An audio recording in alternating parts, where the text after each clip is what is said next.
Okay, are we live? I think we're live. Um, let's check our volume and our sound.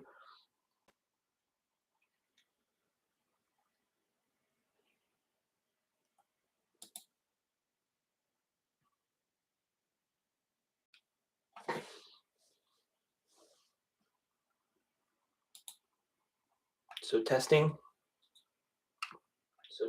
Yep.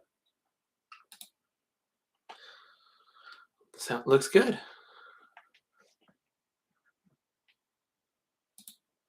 Oops, wrong button. All right, y'all. I'm obviously live a little early. Good for me, right? Um, I hmm, let's get.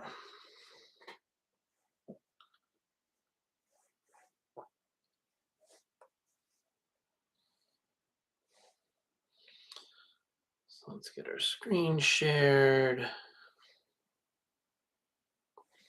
Nope, I don't want to get rid of that. But I do want to share my screen.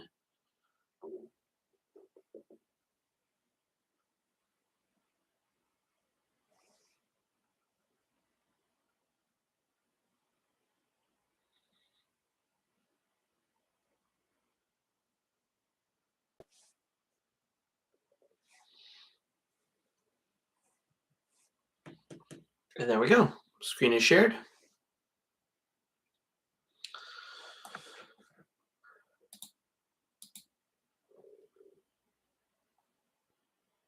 Okay, stream will begin soon. Yeah, I'm live a little early, and we'll probably get started a little early. Um, but I have a couple things I want to do here. Oh, I need to update the website and say that I'm live. So, I'm gonna mute up, do that other stuff, but I'll be back. And I'll see you soon.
All right, we're back.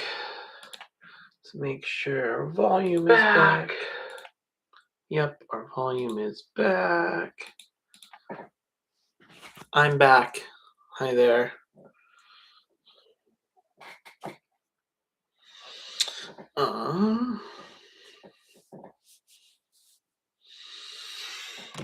Cool.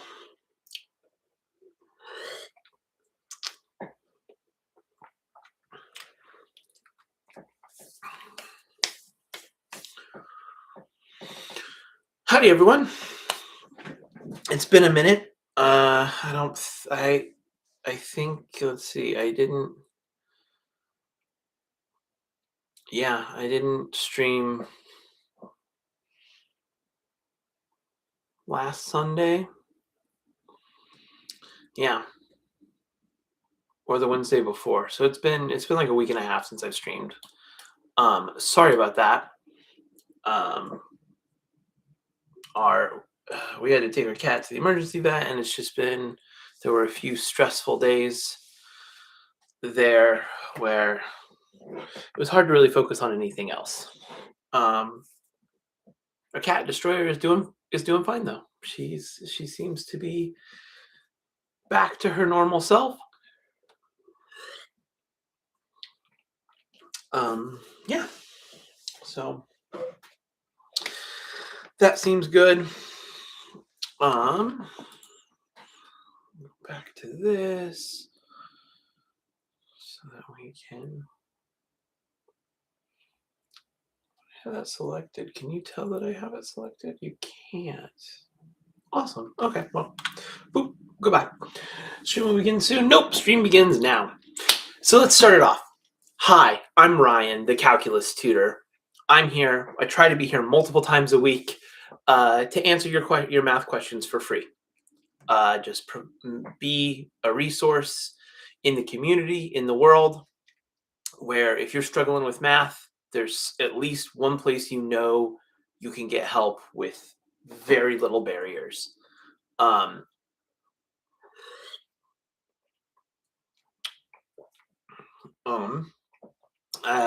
As we say at the top of the stream, abolish ice, abolish ice, abolish ice.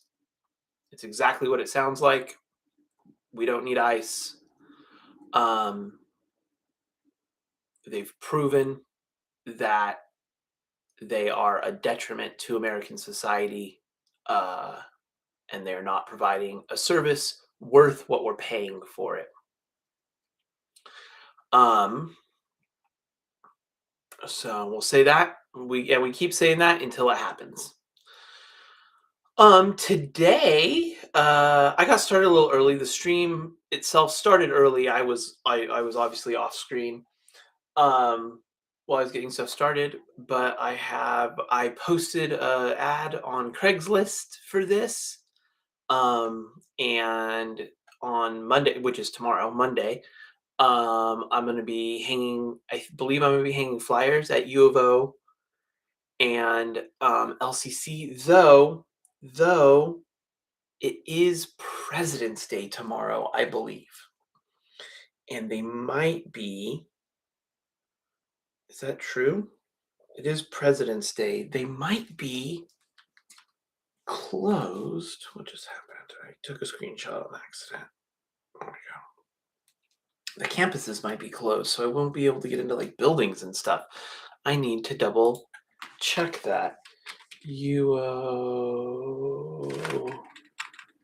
academic calendar.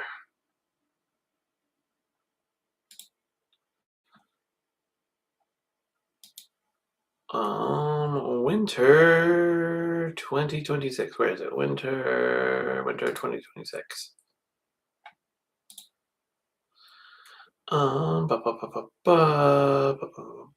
Okay, no. They were closed. UO was closed for MLK Day. And the way schools usually do it is they alternate. One year they'll do MLK Day, one year they'll do President's Day. I think that's at least the way it used to happen. Okay, so that is U of O. What about LCC?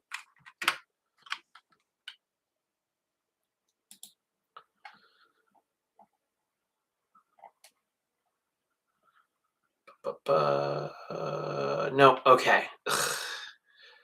So LCC is closed. They were actually closed for both MLK and President's Day. Fascinating. Um, okay. No classes held. College closed.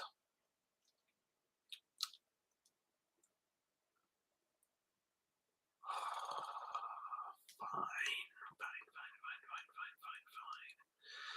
fine. Okay. Okay, so maybe it'll be Tuesday actually. Not that it matters for anybody watching this. Who is nobody? I do have some questions to answer. I have some physics questions that I'm working on for one of my one-on-one students. I am available for one-on-one tutoring. You can check my website, thecalculustutor.com, for information about rates and stuff. My advertised rate is $50 per hour, but that's completely adjustable to fit you or your family's budget. Um,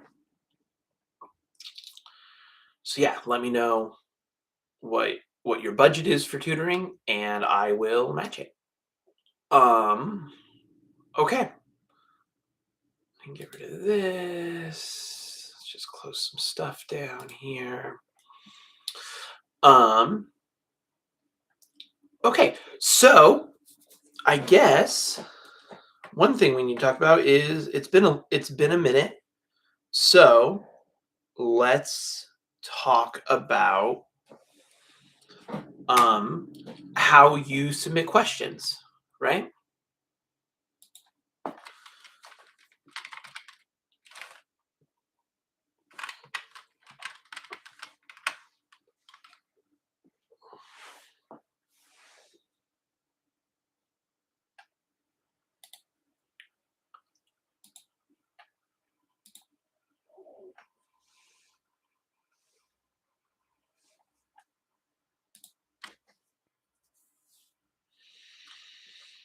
So let's switch our share. If you have a question you would like me to answer, uh, you go to thecalculustutor.com/live. If you just go to thecalculustutor.com, oh, I need to. Oops, wrong button.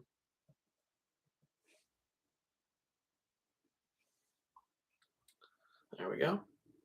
You'll get to this page, which is still a fine page, and as you can see, you can scroll down, and there's a button to submit a question.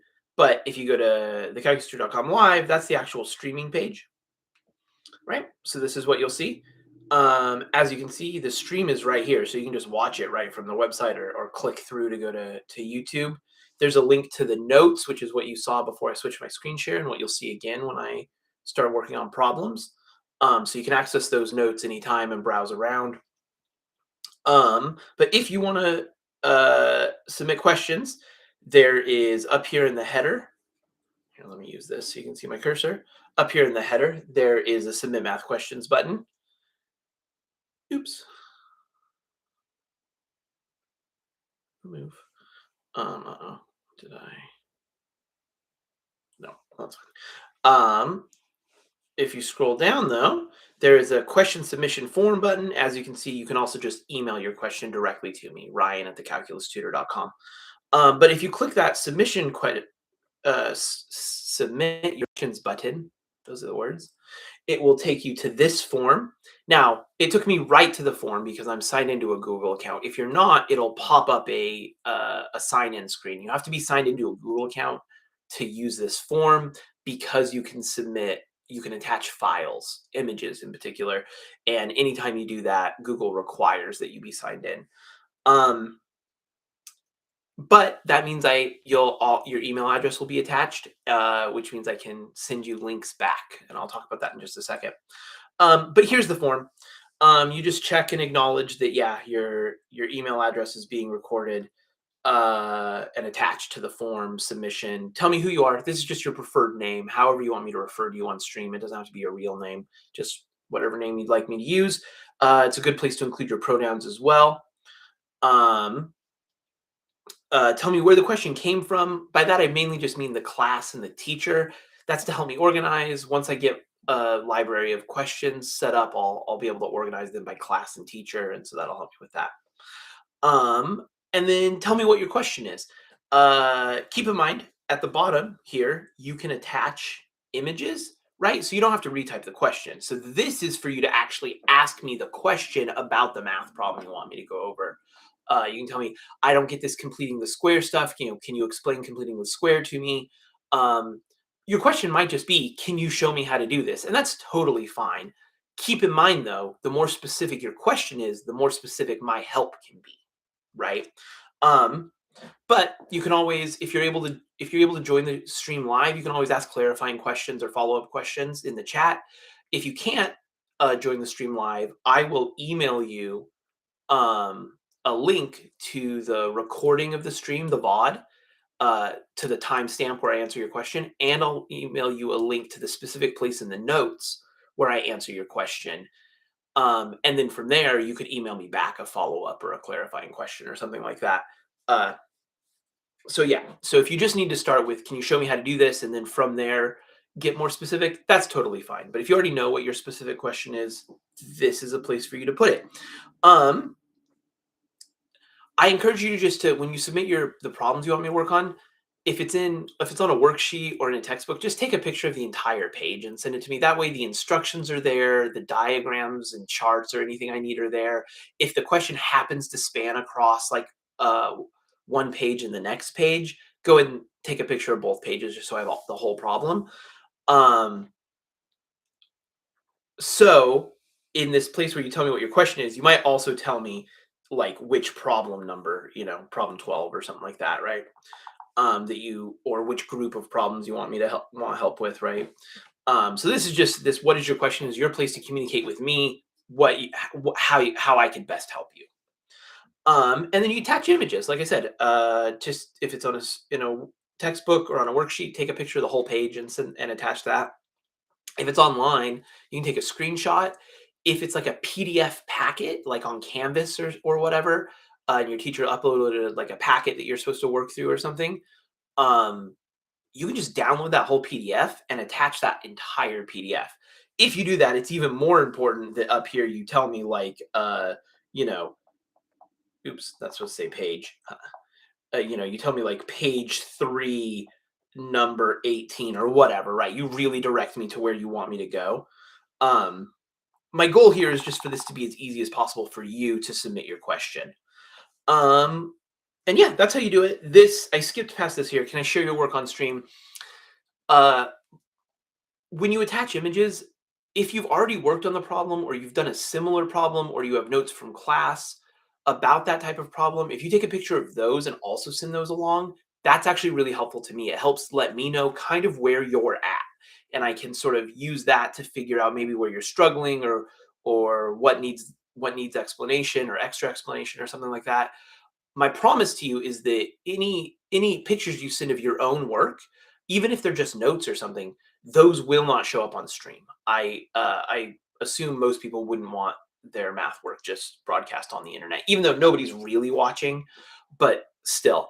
However, there is a type of help that some students in like college level math, like upper division college level math, there is a type of help they might need because the problems are so long. They might actually want me to go through kind of line by line and check their work. And in order to do that, I have to be able to share their work on stream. So that's all that checkbox is for. If you're in like a 200 level math class in college, 200, 100 level, or you're in high school or middle school, I guess, just leave that box unchecked. But do please, if you any work you've already done related to that problem, please send me a picture of it. It will help me give you better help, but that's not required at all. So yeah, that's how this works. We'll get rid of that. We'll go back to this. We'll go back to the notes.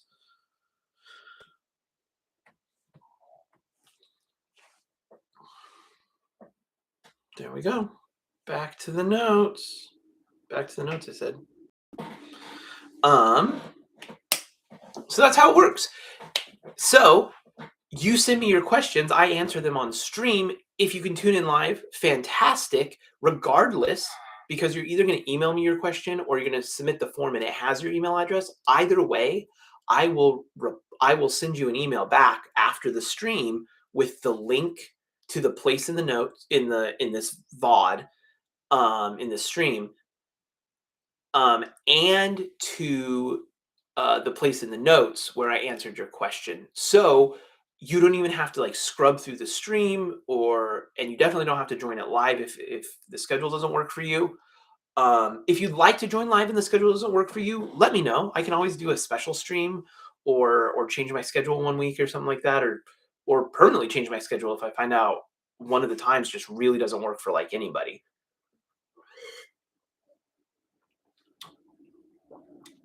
Yeah.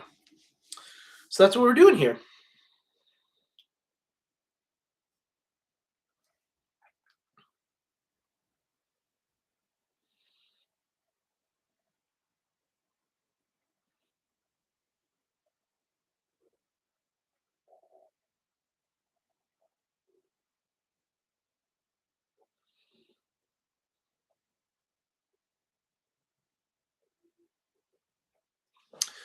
Sorry, that was my partner texting me, just checking in. I think they forgot I'm streaming.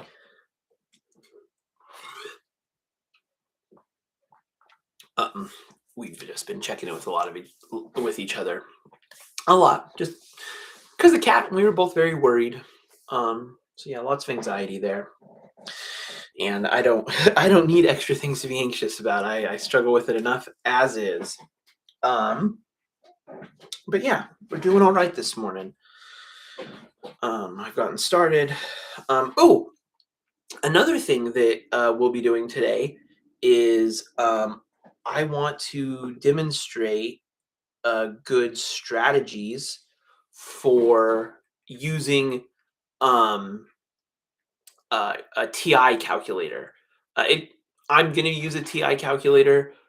Uh, Obviously, you don't have to use one. These strategies will work for any sort of graphing or calculator.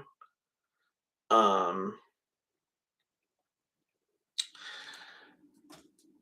but the most common types of calculators are TIs. I want to show that because TIs are allowed on tests oftentimes, but like Desmos isn't. Desmos is a much preferred calculator. Um, it just it's just so much nicer.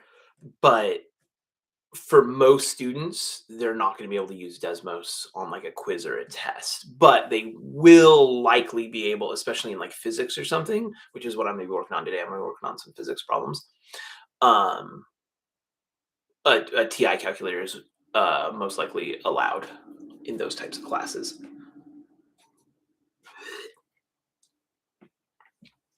So I want to demonstrate good practices and things like that, and how to best use those sorts of tools. So with that in mind,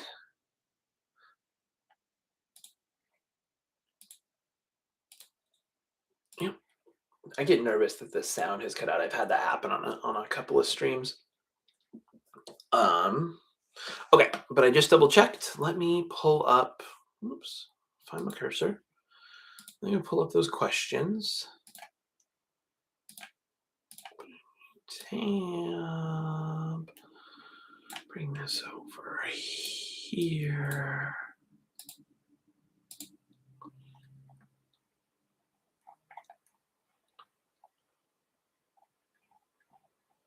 Okay, we've got a few questions here. This is physics 251, which is physics with calculus, the first term of physics with calculus, specifically at University of Oregon. This is an assignment from Professor Ben Farr.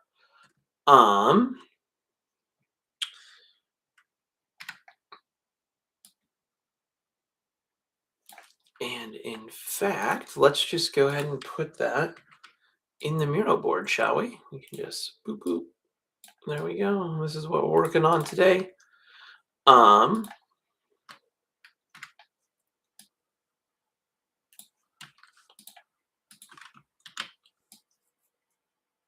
we'll get started.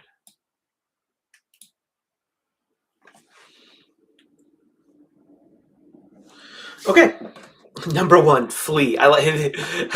I did notice in this all of the problems have a title. I love that. I don't know why. That makes me happy. It tells me the teacher has thought about these, right? All right. Problem one, flee. Um, has elastic pads in its legs, extend to start a jump. A flea has an acceleration of about 2,000 meters per second squared. That's 2 kilometers per second squared. That's crazy. That means every second that it experiences that acceleration, it's going to gain 2 kilometers per second of speed, which means since the fleas don't actually travel multiple kilometers in a single second, it means they're only experiencing that acceleration for a fraction of a second. But regardless, it's a giant acceleration. Okay, flea has an acceleration of about 2,000 meters per second squared. We have a source for that. Okay. If the mass of the flea is 1 milligram, right? Giant acceleration, tiny mass. What is the magnitude of the force it exerts in newtons?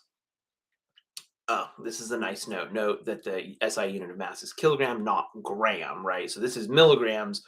We need to convert to kilograms. So our acceleration is 2,000 meters per second squared, and those are standard units. And our mass is 1 milligram. So we're going to come down here. We're going to say, okay, we have an acceleration of 2,000 meters per second squared. We have a mass of 1 milligram, but we don't want that in milligrams. We want that in kilograms, right? So 1 milligram is 10. Oops, let's write that more clearly. 10 to the negative third grams, because it's 0.001 for milligrams. This is a thousandth of a gram, but a gram is a thousandth of a kilogram. So this becomes 10 to the negative third to the negative third kilograms. So our mass is 10 to the negative sixth kilograms. 1 times 10 to the negative 6, but we'll leave off the 1, and we'll leave it as just the order of magnitude here, because that's all we need. We could also, if we wanted to, write our acceleration this way. Acceleration is 2 times 10 to the third meters per second squared. It'd be really good to get used to scientific notation, because if we're using really small or really big numbers in physics and science in general, they're always going to get converted to the scientific notation and dealing with orders of magnitude and things like that. Let me make that more clear. 3. Okay, cool. So we have our acceleration, we have our mass. And so what we ought to do is we ought to go back to the problem and say, what is the question is asking? What is the magnitude of force exerted by this? Well, what we need to remember is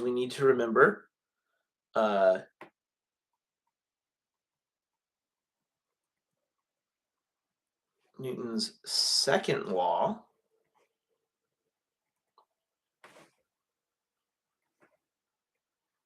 which states that the net force, the sum of forces on an object,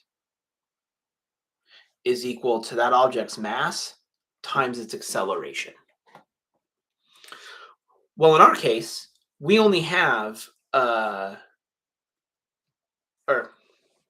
that's never mind. I was going to say something else, but that's all we really need. This right here, this would be, let's switch this to our notes blue. So things in this light blue, these are things that would probably be good to go in your notes, potentially even on a note card if you get to use a note card or a page of notes on a test or something.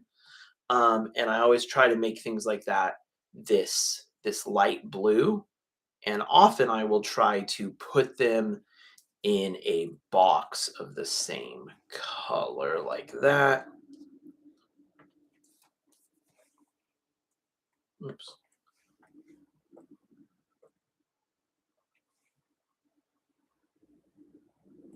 There we go. Bundle it all together. Boom. There we go. So there's some notes for you. So this is what we're using here. This is the key to this problem. So we can say, okay, the force exerted uh, by this flea, by its legs, the force experienced by the flea as it moves, however we want to think about it, is just going to be equal to the flea's mass times the flea's acceleration. So we can come here, we can say, okay, well, that's going to be 10 to the negative 6 kilograms times 2 times 10 to the third meters per second squared. And now if we do this, so the 2, we're just going to have a 2 times 10 to the negative 6 times 10 to the third is 10 to the negative third. We just add those exponents together, and our units are kilograms meters per second squared. We just have all of those. However, we'll make ourselves a little note over here, right, that a newton is equal to a kilogram meter per second squared. A newton is just the SI unit for force, and it's a composite unit that's just kilogram meters per second squared. And this is it. This is basically our answer. If we wanted to, we could write it as 0.002 newtons, or we could leave it as 2 times 10 to the negative third. It doesn't really matter. Um, when it's only this small, it's probably fine to write it in decimal form. But honestly, you could get here. I'll even write it like this. I'll say it's 2 times 10 to the negative third newtons, which is equal to 0.002 newtons. And both of those answers. There we go. So also something I recommend, even if you're just doing it in your head, you don't have to write it down on your homework. Though on written homework like this, I think the teacher will appreciate it, right? So we'll just underline this as our answer, and we will say the flea exerts a force of 0.002 newtons. We could call it 2 millinewtons if we wanted to. And this is our answer. I really encourage you to state your answer as a complete sentence that actually answers the question that was asked. That's going to help you connect the math processes, the physics equations, and things like that. It's going to help you connect those things to the actual concepts, right? Don't just think of this as a math word problem. Think of it as a problem. You're solving it. You're putting these pieces together. You're actually trying to answer the question, what is the magnitude of the force it exerts? So you say the flea exerts a force of this many newtons, 2 millinewtons, we could say. And there we go. Okay, that's not too bad. I'm hoping my student, this problem was pretty straightforward for that student. We'll be meeting on Tuesday to go over this stuff. So this is mostly just me prepping for that session. I like to, if I can, I like to go over the problems ahead of time. So there we go.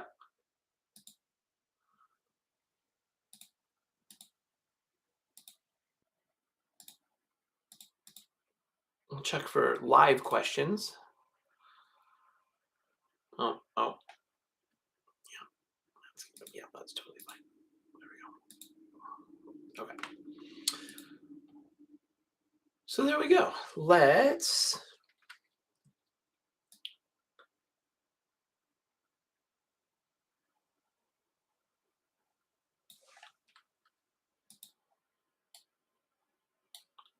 move on to the next problem here, shall we?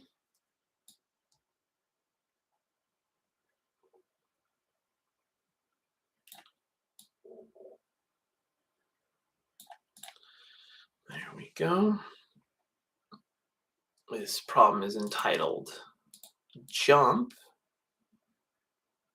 Space it out a little bit from the previous one. There we go. Just stuff doesn't need to be crammed together. Okay. Stand, bend your legs, and jump. Keep your legs straight as you jump. Estimate how high you jump, or have someone watch and measure. Estimate the time interval between when you start to jump and when you leave the ground, legs extended. The ground, legs extended. From the jump height, figure out your velocity when you just left the ground. Keep in mind that you know what your acceleration is when you're in the air and what your velocity is at the top of your jump. Okay, so that's the first thing we need to do is figure out our initial velocity, our launch velocity, we would call it. And then, so I'm trying to model here a good way to go through these problems. We want to read through the entire problem first, all the pieces, so what's ahead of you, even as you're answering part A. Okay, so once we have our initial velocity, our launch velocity, so from that velocity, that launch velocity, and the time you spent on the ground reaching that velocity, determine your pre-launch acceleration. Estimate how high you jump. Oh, okay. Okay. I need see, this is why you want to read through the whole problem. It talks about the time you spend on the ground. I'm like, what? I thought we were just measuring how long we were in the air. No, it says estimate the time interval uh between when you start to jump. So you crouch down, and then as soon as you start to extend, right, until the moment your feet leave the ground, right? That's a thing we're timing. Um, and then from that, we can determine our pre-launch acceleration. That's pretty cool. Okay, so we're going to get our launch velocity, the pre-launch acceleration that gave us the launch velocity, and then it says using 60 kilograms as your mass. Feel free to use your actual mass if you want. Estimate the force provided by your legs when jumping. This is excellent. This is somewhat realistic to, if you're trying to measure an athlete and things like that.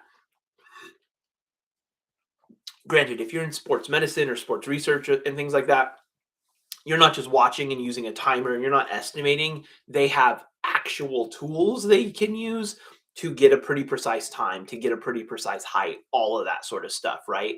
And in fact, they can hook electrodes up to like your legs to actually measure the moment you start to jump, and things like that. So they have really precise, or I assume really precise, but they have instruments they can use to more accurately measure this. This question is just to get the data. They're just having us estimate, right?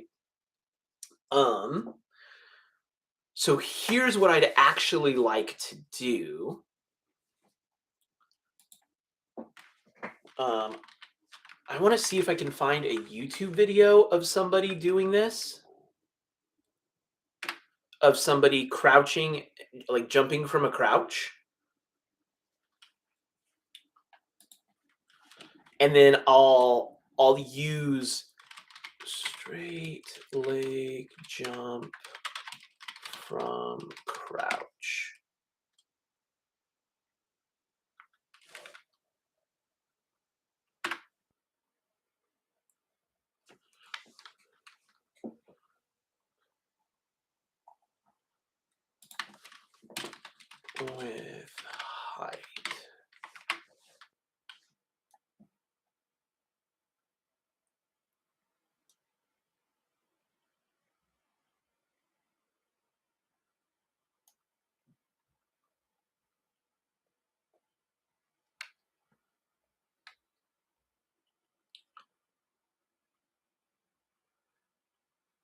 Okay, I'm finding a lot of sports stuff, but it's like it's much more specific. It's not this. So let me see if I can find something that's like a physics.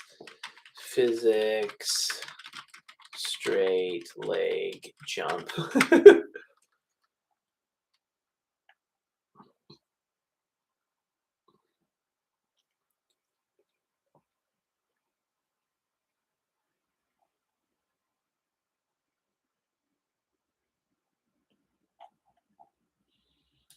Physics vertical jump.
Okay, I think I found one.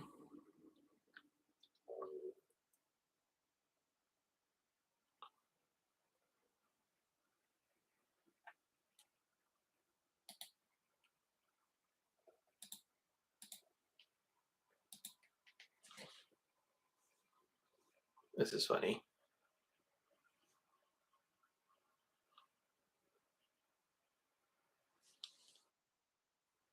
Okay.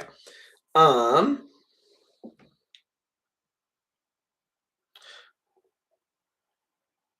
Oh, you know what I didn't check on this video though is if they actually give me the height.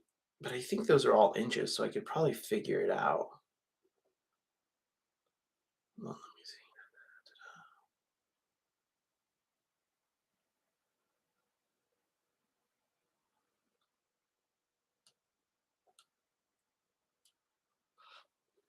Oh, there might be centimeters.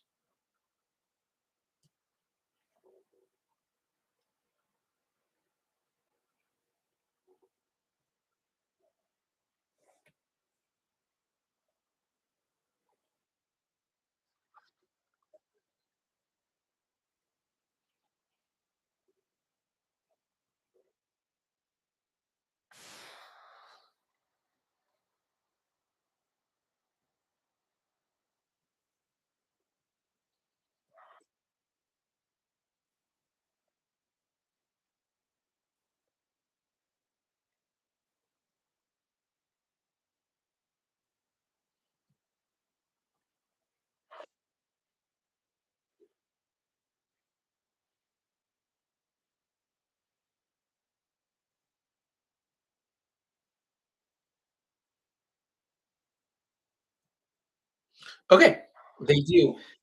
Okay, they do in fact. So here's what I wanna do. Um, I'm gonna put this in the notes. Oh, you guys probably couldn't see the video I was watching. I'll share the video in just a second. Um, Let me put it in the notes. Okay. So,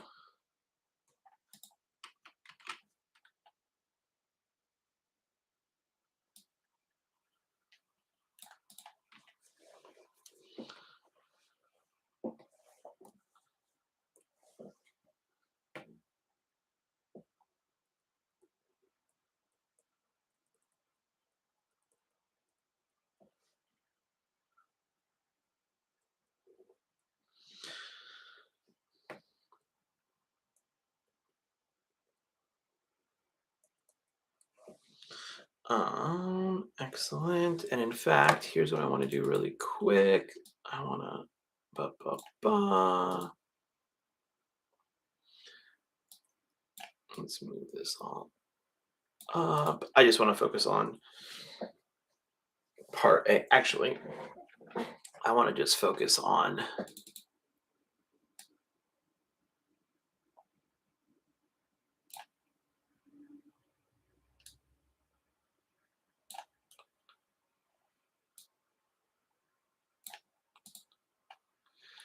just the setup.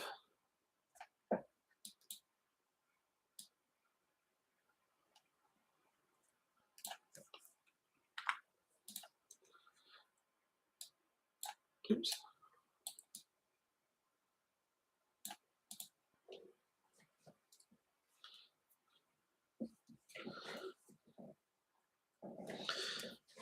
So, will this play right in here?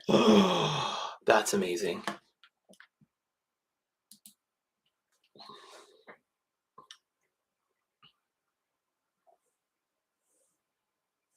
Ah, look at To this. find your client's peak leg power using the vertical jump test, first explain the procedure, what it is for, and what it.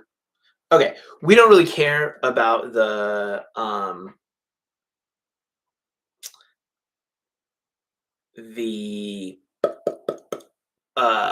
what am I trying to say? What they're talking about in this. This is like a training video for finding somebody's vertical jump height, but we don't need that. Um, what we need is the time and the height.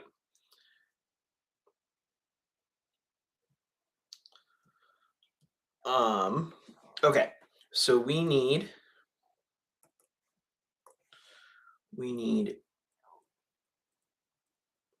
jump height,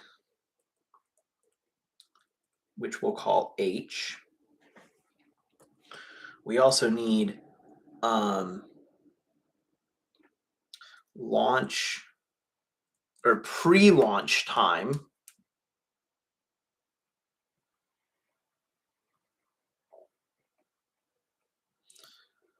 which for our purposes right now we'll just call T. Okay, cool.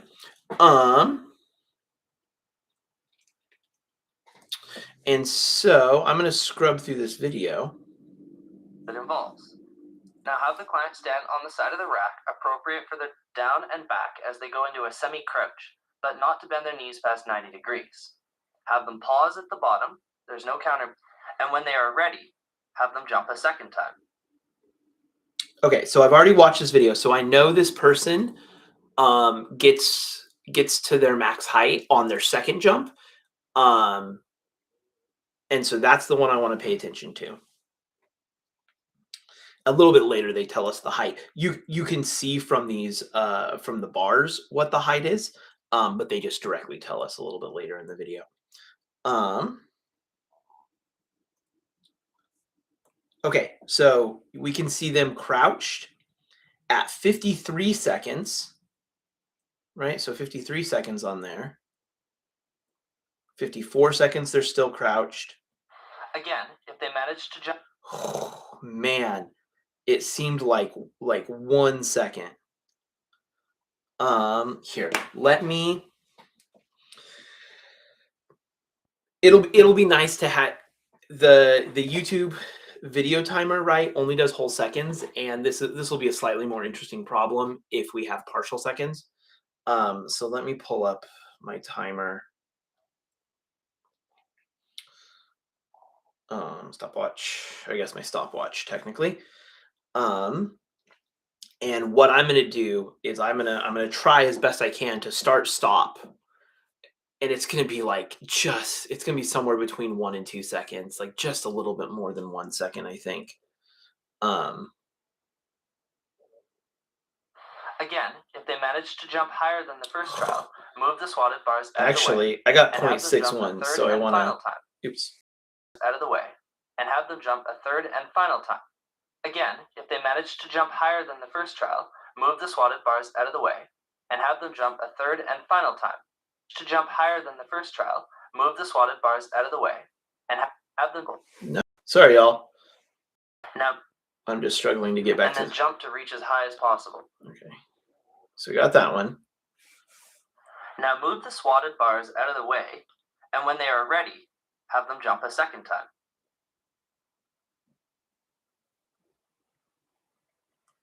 Again, if they manage to jump higher than the first trial, move the swatted bars out of the way. Here's the thing. And have them jump a third and Sorry, final. let me pause this.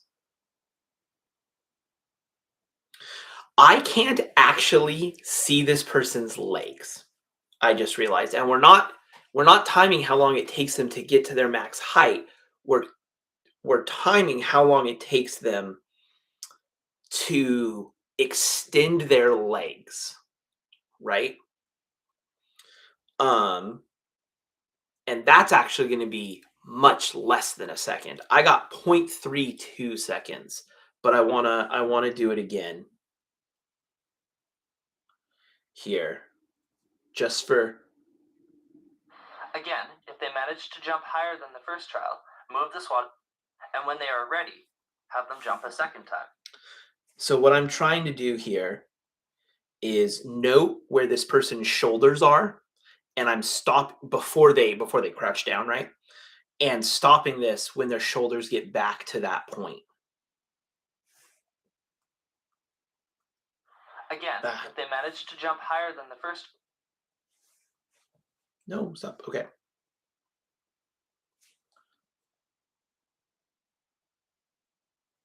Again, if they manage to jump higher than the first trial, move the swatted bars out of the way. It's and have so them jump a third fast. and final time.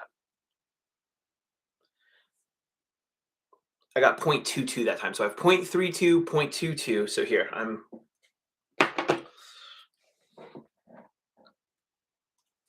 launch times. I'm going to do multiple times. 0.32 seconds, 0.22 seconds. And I'm going to do one more time, and I'm going to take the average of them.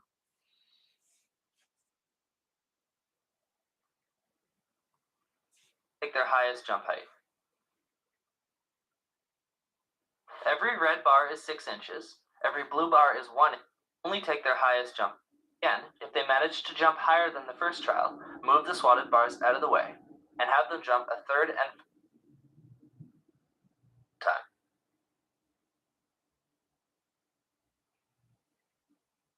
Again, if they manage to jump higher than the first trial, move the swatted bar. I got 0.22 seconds again.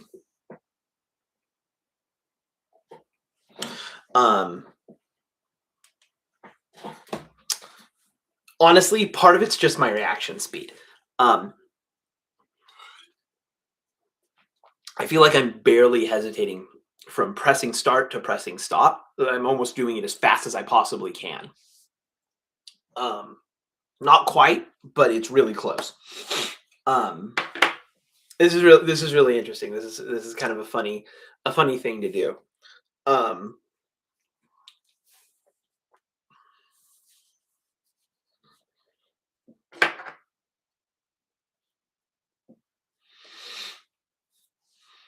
Okay.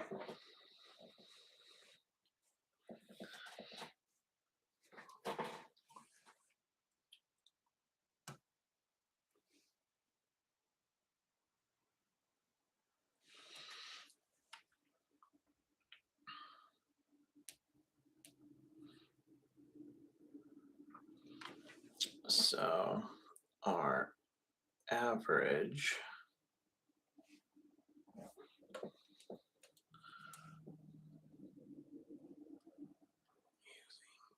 average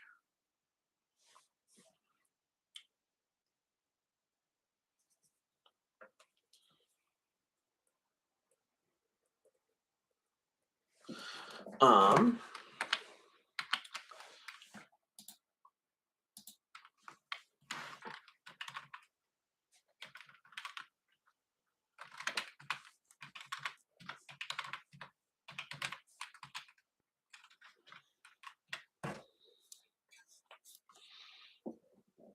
so 0.25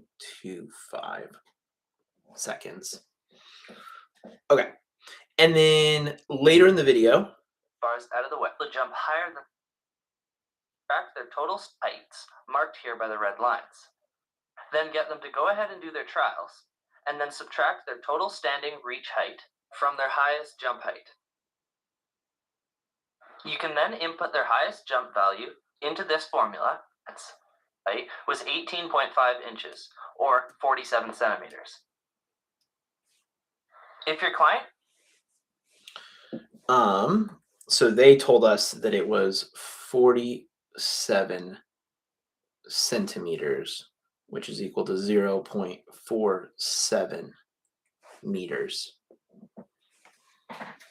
which is what we want there, 0.47 meters and 0.25 seconds. Okay, that's cool. That's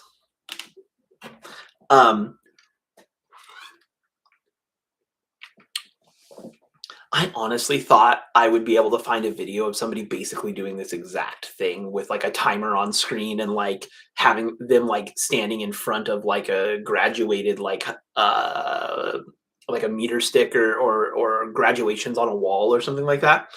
And like in slow-mo or something. But that's fine. I think we'll make do. So this is so how high you jump.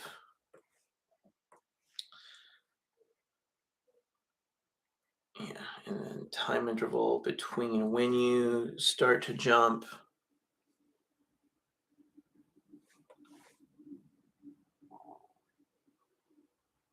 There we go.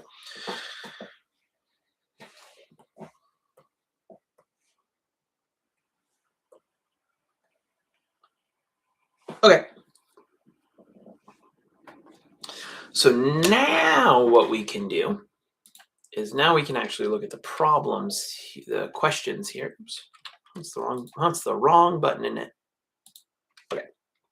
Do that, bring this down here.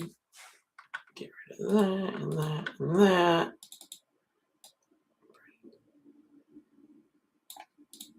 There we go. Okay. So here is part A for us then.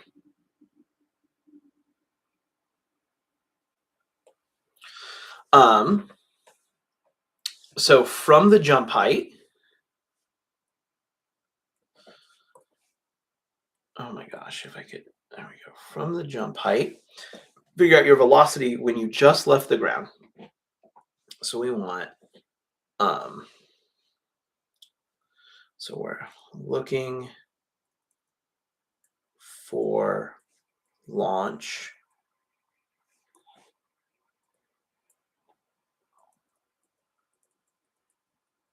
velocity.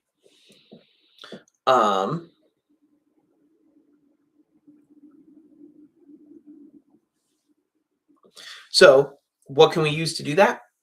Well, we can use one of our kinematic equations. We can use our position, our position kinematic equation, which is your position at some time. Oh, wait a second. I don't think we want that. I think we want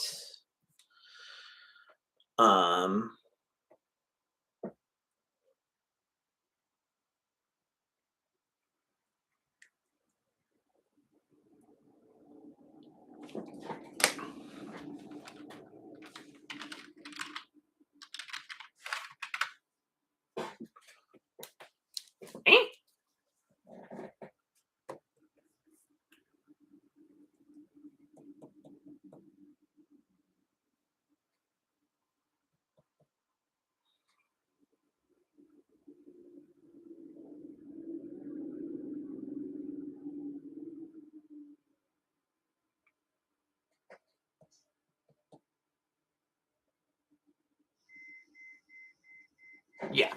Okay.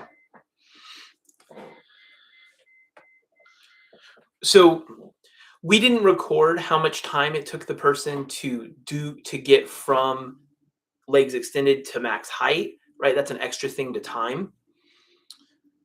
Um, but we don't need it. We have a kinematic uh what do I want to call this? This is um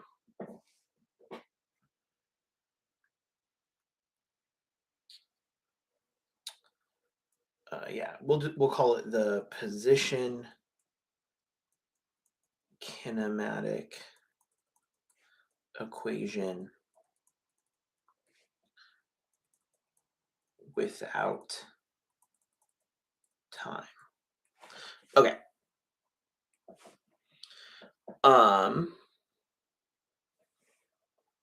which what we start with is we have your final velocity squared is equal to initial velocity squared plus 2 times acceleration times the change in position. Um, the change in position.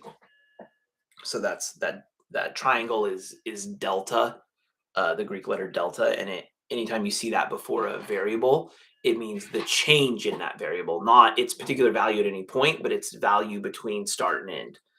Um, and we know what that is.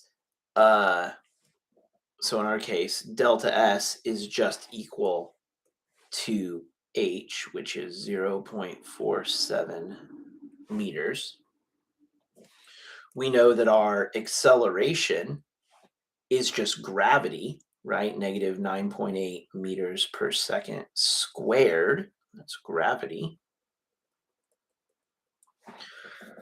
Right, because we don't care about the pre-launch acceleration right now. That'll be for question B. For now, it's once the person is launched, their legs are no longer accelerating them. Their only acceleration they're experiencing is the acceleration due to gravity. We also know that the final velocity at their max height is 0 meters per second. This is at max height, right? Because for just a moment, um, when anything goes up and then comes back down for just a moment at its max height, it has 0 velocity, right? It's no longer moving up, and it hasn't yet started to move down. So for just a moment, its velocity is going from positive, and in order to become negative and go back down, it has to go through 0. So for just the barest moment, it has 0 velocity, and that's the exact moment we want. That's the moment of max height. And then finally, that initial height, that's our unknown. Um,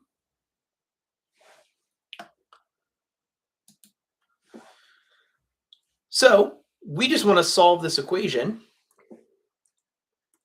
right? So we just want to solve this for VI, right? So what's a good color to do here?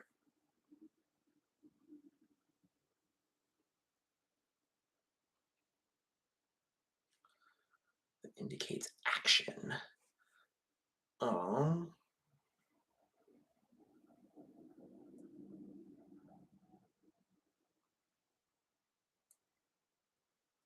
But I also want it to show up pretty well. Okay, so we will solve for VI. So we're going to subtract the 2a delta s over here, and then we're going to take a square root. So vi squared will equal vf squared minus 2a delta. And actually, I'll go ahead and replace the delta s with our h value. And now and then of course we'll take a square root, those will cancel, and so we end up with an equation. Vi is equal to the square root of vf squared minus 2ah, like that. There we go. So what I want to demonstrate here, this is commonly in physics, the process of working through a problem is find the equation you need, and solve it for the value you're trying to figure out. In our case, initial velocity. Or launch velocity. Then once it's solved, then you plug the numbers in all together. But I want to show you something. That's why I wanted to deal with the calculator today. Let me. So why don't here turn off my screen share, restart it. I said.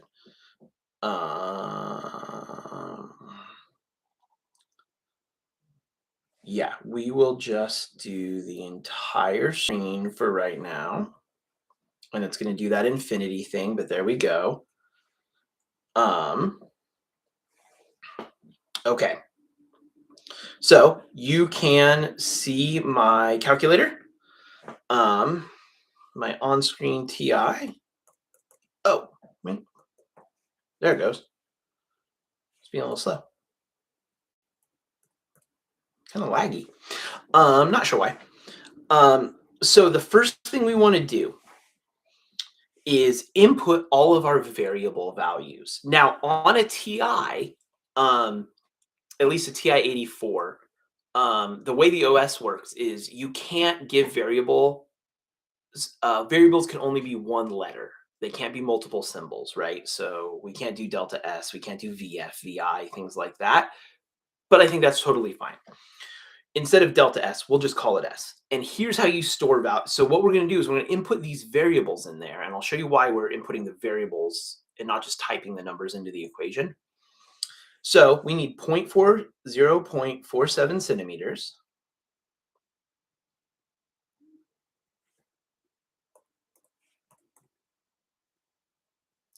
It is a little bit laggy.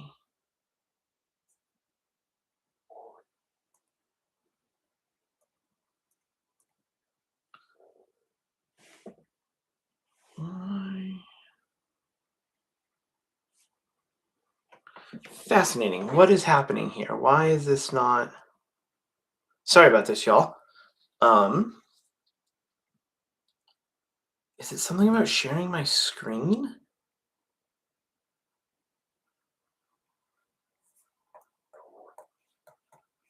Like it turned on. If I do that and then bring it back up, 0. If I make it full screen, 0. No, make it small.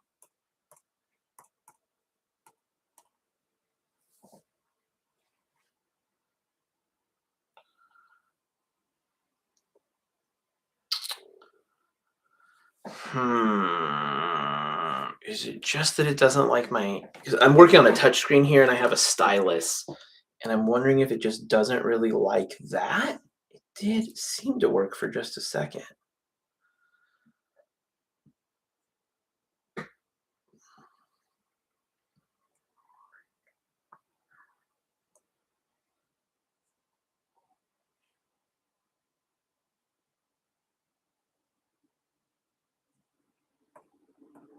Oh, see, it did.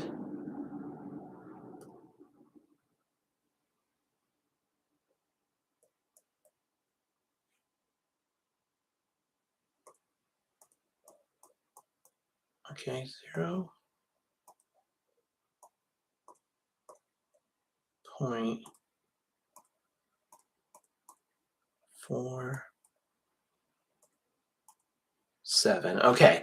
It seems very like picky about where I tap on it. That's very strange. Anyway, 0.47. That's our position. So we use S for position oftentimes in physics. Um, and then if you want to store a variable in the TI, you type the number in, and then that's what this STO with a little arrow does. It stands for store. You're storing it in a variable. So we'll hit STO.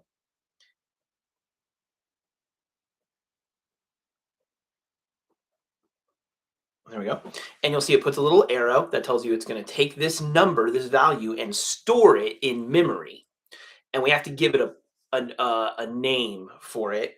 And so that's what this alpha button does is it gives it, notice there's little green letters. And so we want S. So we'll hit alpha and then we'll hit the LN button because that's the one that has the S on it. So we'll do alpha.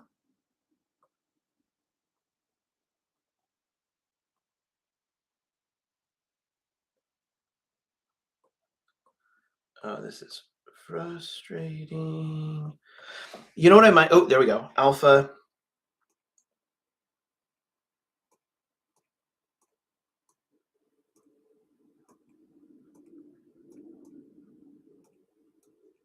There we go.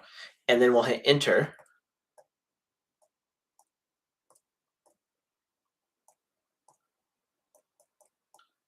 Okay. And it just says 0.47. But now watch. Anytime I put an S in, oh, do I need to double tap for some reason? I think that's what it is. Okay, that'll help me. Yeah, I just need to double tap. So notice I put an S and it still said 0.47. So that's anytime I use this S, it knows it's 0.47, right? Maybe you see where this is going so far. Now we want to do that with our acceleration as well. So we will do negative not 9.8. And we will store that in A. And there we go. That's stored in A. And then we also we didn't necessarily need to do this with because since the VF is 0, we could just, if we really wanted to, we could just get rid of that VF squared since it's 0. But I want to practice this, so we'll do 0. We'll also store 0, and we'll just store it in V. So we're not going to need to input VI because that's going to be the result of our calculation. So the only V we actually need is this final one. So we'll just store that in V. There we go. And there you go. That 0 is stored in V. Now here's what we do. Here, I'm going to move this over here. Oops. Come over here with me. And we're going to type in this full, not the full equation, not with the equal sign, just the expression that we want to calculate. We're going to type this in basically exactly how it looks. Remember, we have to use simplified. Oh, I called this H. I could have called the point. In fact, I'm going to do that. I'm going to call our height H like I did here. Notice it's using uppercase letters. There are no lowercase letters on a TI. It's all uppercase letters, at least for variables. I'm pretty sure. If there is some way to get lowercase letters so you can double up on your variables. I'm almost I think I've checked into that, and I'm pretty sure you can't. Anyway, that's a distraction. So here's what we're going to do. We need to do a square root, right? So we'll do second, and that gives us our square root. And inside there, we need to do our V. So V, and it needs to be squared. So we'll square it. And then we subtract 2 times A times H. Like that. V squared minus 2 times A times H. And then we can just hit enter. And because it knows what V is, because it knows what A is, because it knows what H is, it just plugs those values in, including all of the decimals. If they were really long decimal numbers, this could be really useful. So you don't have to type in all of those decimals and you still get as much accuracy as you can. Um, or precision, I guess. Um, and there we go. Based on that calculation, um, so we'll just grab that.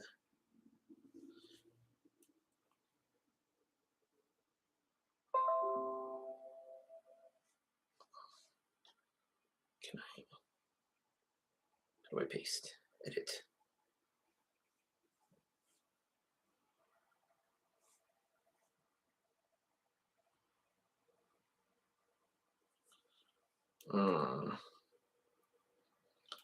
I copied that. How do I paste it in now?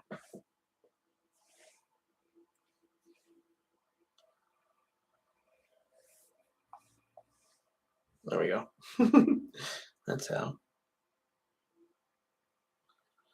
Boom. And so we can say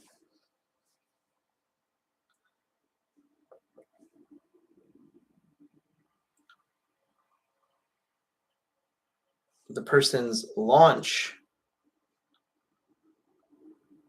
velocity was 3.04 meters per second.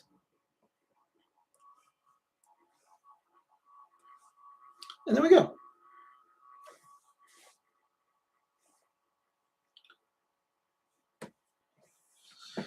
So what I wanted to really demonstrate here is the power of letting your calculator do the entire calculation all at once. You don't have to go in and square that number, then retype the number, and or multiply 2 times a times h, then take your calculated v squared number, subtract your calculated 2ah number, then take that number and plug it into a square root, right? And you don't also have to type all the numbers in all together, all inside the equation, which can be hard to make sure you're getting everything correct. Instead, you can just type the equation in so long as you've told it what the variables are equal to, right? And this is really powerful and will speed you up. It'll help you avoid mistakes, things like that.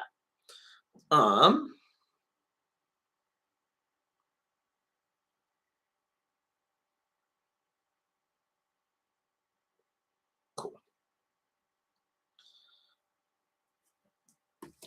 All right.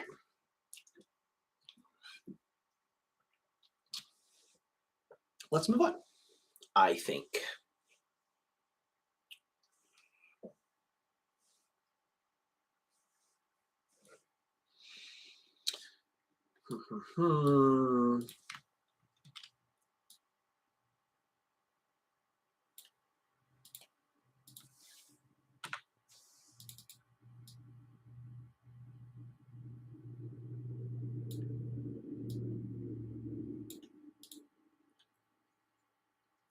Okay. So now we have a launch velocity.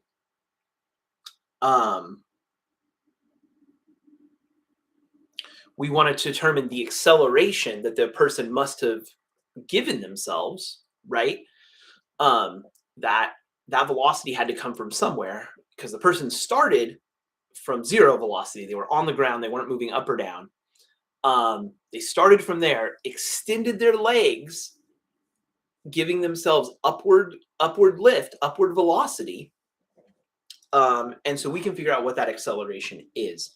Um, ba, ba, ba.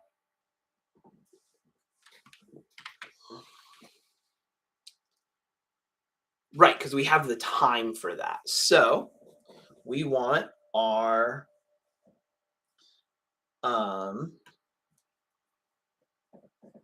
I called this position kinematic equation. I think this is actually velocity. I want to call this velocity kinematic equation.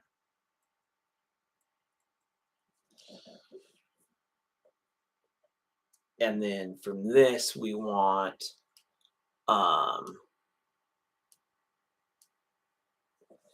I guess we can use our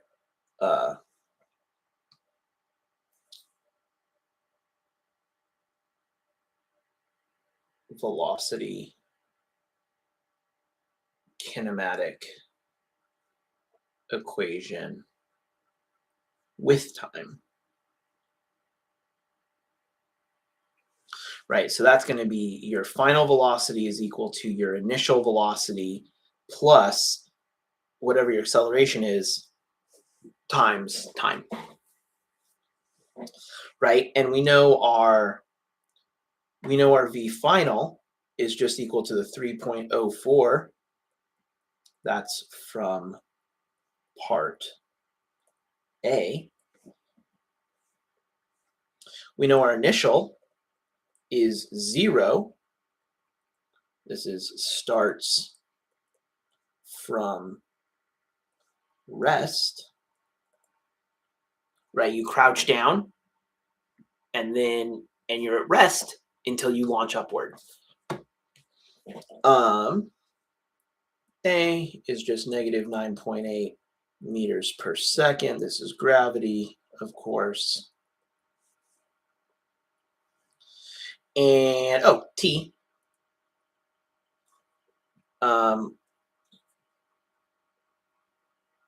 T is from up above. That's our 0.25 seconds. This is 0.25 seconds. This was measured.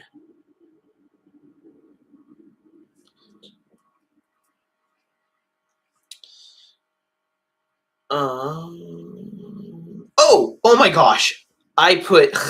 We don't know what our acceleration is. Our acceleration is the thing we're trying to find. Sorry, I'm just so used to acceleration being gravity. This is the thing we're trying to find. So we will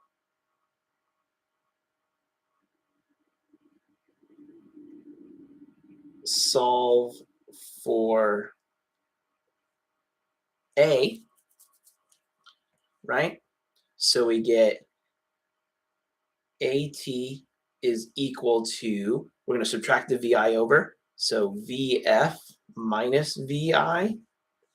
And then, of course, we want to divide by the T. So we get A. And in fact, let's make our A green.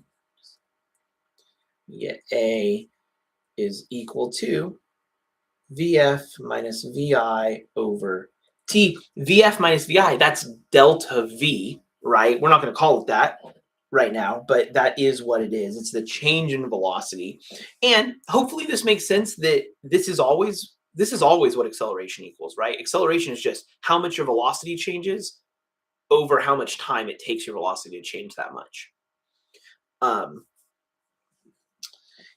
And so what I want to demonstrate again is doing this entirely in the calculator, right? Notice we have two velocities here though. So we need to come up with some different letters. Oops. There we go. So let's just use F and I since those are the only F and I's in here. I'm going to go ahead and clear my screen. Now, clearing my screen doesn't get rid of my variables, right? If I come in here and say, I don't know, H, and hit enter, still says 0.47, right? So clearing the screen, that's all it does. It clears the screen. It doesn't clear the memory. There is a way, like if you notice right here above the plus, it says mem. So if you hit second and hit plus, it takes you to the memory. And what you can do is you can go down to clear entries. Actually, I think what we want to do is go memory management. Yeah. And then there's just all of these variables all these different types of data it stores. And you can clear those. We're not gonna, because what I want to, oops.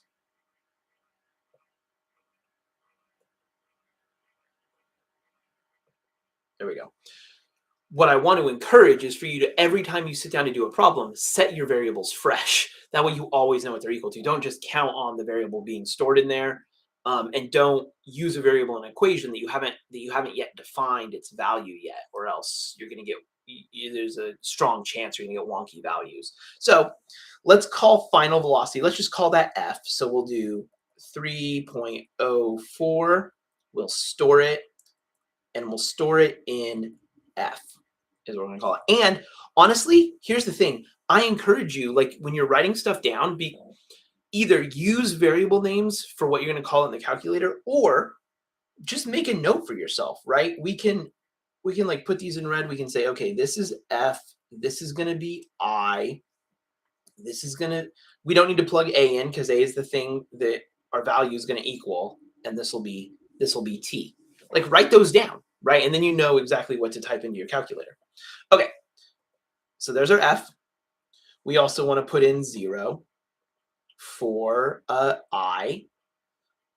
Now, obviously, we could just simplify the equation and not include vi since it's 0, but I like being really consistent with the process. It doesn't matter what the numbers are. You input them into the variables, and then you run the equation. And finally, 0.25. Oops.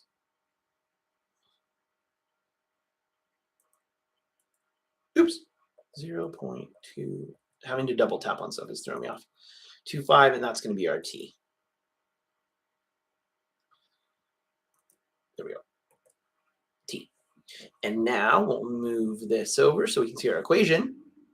And now we just need to type this in. So remember, the numerator and the denominator, if anything else is going on in them, they need parentheses. So the first thing we're going to do is open a set of parentheses, and then we will do, and there's another thing you can do. We could write down actually what our equation is. It's going to be the equation we're going to type in, f minus I over t, right? Absolutely do that. Like make this easy on yourself. So now we can just copy what we wrote down, f minus I, close the parentheses, divided by, and now since there's only one thing in the denominator, we don't need to put parentheses there. You can if you want. Lots of students overuse parentheses, but if it makes you feel more confident, then there's not really any harm in it. I'm not going to put parentheses because they don't need it, but it wouldn't be wrong to put them in. It's just unnecessary. And there we go. F minus I all over t. We hit enter, and there's the acceleration.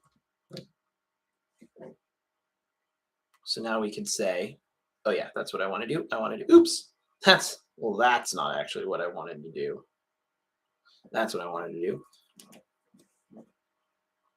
I'm going to take a screenshot of this so I can paste it in.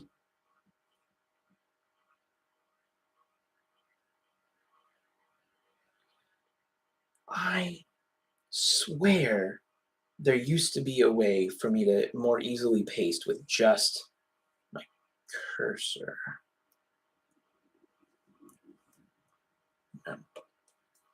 Like,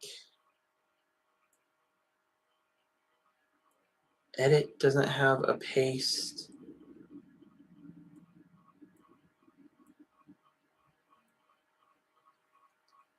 This doesn't have a paste. View doesn't have a paste.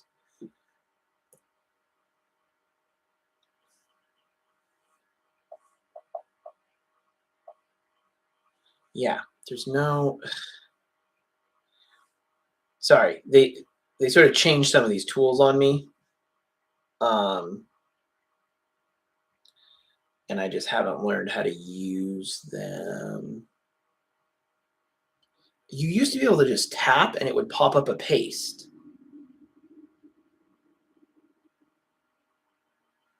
Do that and select, but nothing pops up. Anyway, so I just have to do Control V. That's fine. There we go. And so we can say the person's pre-launch acceleration was 12.16 meters per second squared. And we know it's meters per second squared because our velocity was in meters per second, our time was in seconds. That's why it's useful to, before you start plugging in numbers and stuff, always convert your units to the standard SI units, meters, seconds, kilograms, things like that. Okay, there we go. That's our pre-launch acceleration. Wonderful.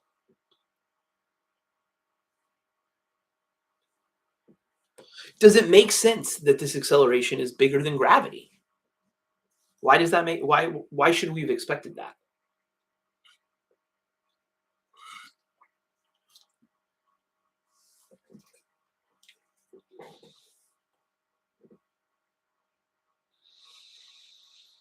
Okay.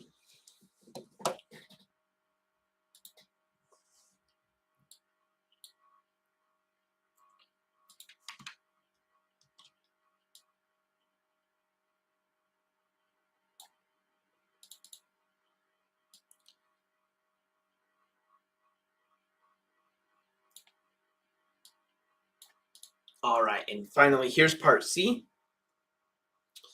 Using 60 kilograms as your mass, or feel free to use your actual mass if you want. We don't know the person in the video's mass. Actually, we might know the person in the video's mass. Hold on a sec. If I go back up to this, Is able to jump higher than there's an peak leg equation power at the in end. watts. Then you can use that to determine their associated health benefit rating. To calculate their peak leg power in watts. Then you can use that to you can then input their highest jump value into this formula to calculate their peak leg power in watts. Then you can use that to determine their associated health benefit rating. Okay, no, it just gives us the equation, but it didn't actually tell us that person's mass. Totally fine, totally fine. We will just use that this 60 kilograms, right? So mass equals 60 kg. The force, this is going to be exactly the same as the flea problem. The force is equal to the mass times the acceleration. And so we're talking about the acceleration of that our legs provided. How much force did our legs have to exert, or how much force did the person in the video's legs have to exert so that they could jump the 47 centimeters? In order to jump 47 centimeters, they had to create an acceleration of 12.16 meters per second squared. So we can just say equals 60 kilograms times the 12.16 meters per second squared. And now, honestly, we could do this in the calculator if we wanted to. Here's what's really cool. That previous value, if you just hit STO, see how it's ANS? That means answer. That means the previous answer, the most recent calculated value, which is at 12.16. And now we can store that in A if we want to. And now it's just stored in A. And so now to do this calculation, we can input the mass. So we can do 60, store that as M.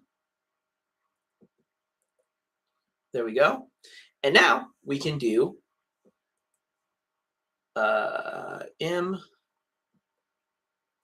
times A.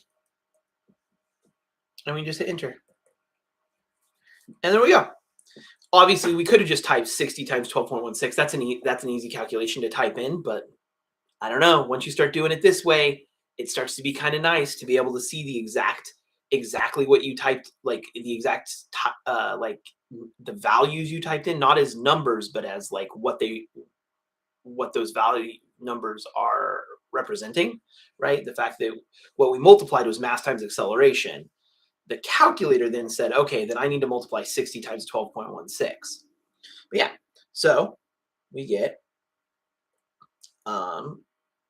oops, 729.6. There we go, 729.6 kilograms times meters per second squared. That's a Newton. And so we can say the person's legs generated a force of 729.6 newtons. Here, let me box that in, and let's compare that to the flea. This is also another thing I do. Nothing is asking us to compare it to the flea, but like this is how you get good at math, physics, things like that, is be engaged with it. You say, oh, well, I just calculated the same idea, but for a flea on the previous problem. Look, that's right, 2 millinewtons. Whereas you, in order to, so let's really think about what's happening here.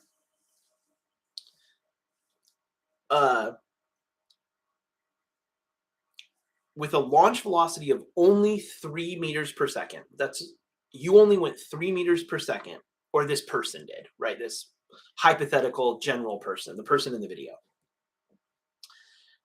They only had a launch velocity of 3 meters per second, just barely over 3 meters per second. Whereas the flea, if you'll remember, had a launch velocity. Oh, wait. It wasn't a launch velocity. It was a launch acceleration. Okay, so let's talk about the launch acceleration. Regardless. So the flea had a launch acceleration of 2,000 meters per second squared. We figured out that this person's launch acceleration was only 12, just over 12 meters per second squared, right? Way, way less, right? In fact, like 100 times less, more than 100 times less, right? The flea only required just the tiniest little fraction of a Newton in order to get that type of acceleration. But look at the force required for a human to generate a substantially smaller, right?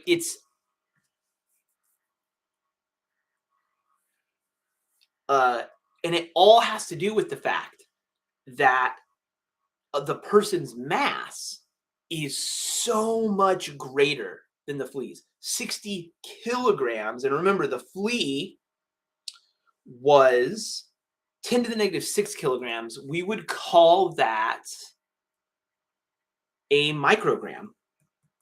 That is, oh, no, it is a milligram. Sorry, no, they told us it was a milligram.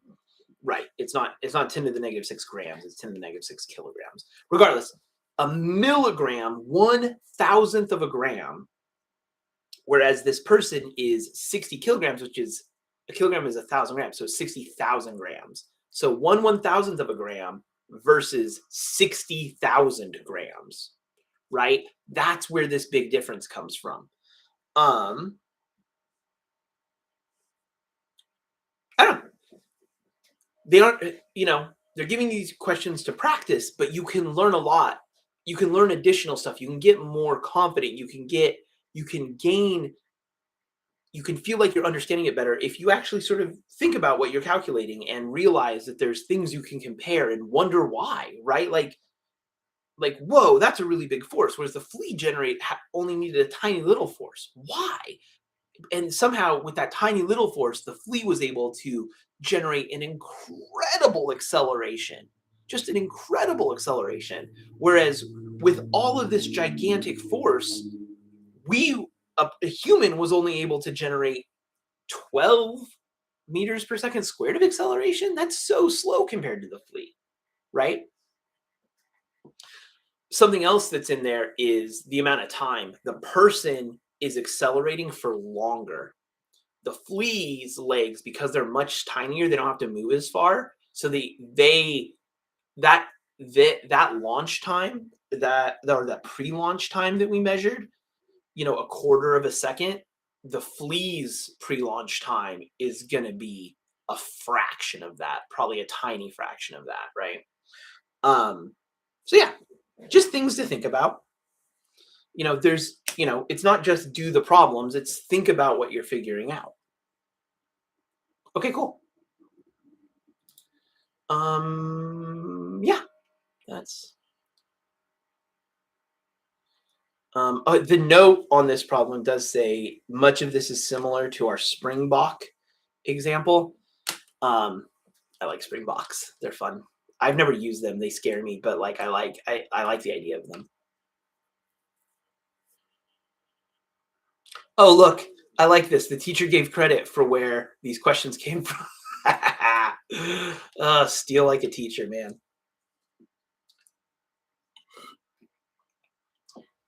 Okay. Force and acceleration. Let's grab the whole problem here.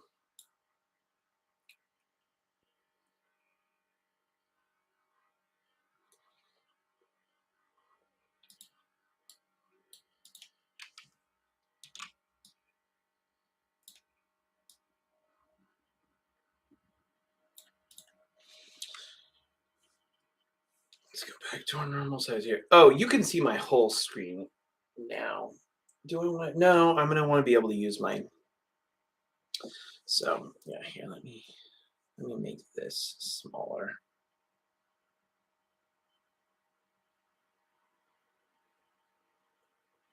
There we go.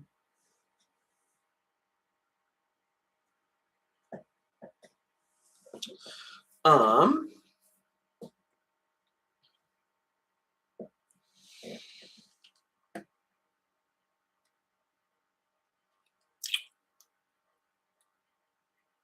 yeah, okay. This one's just simply titled Force and Acceleration.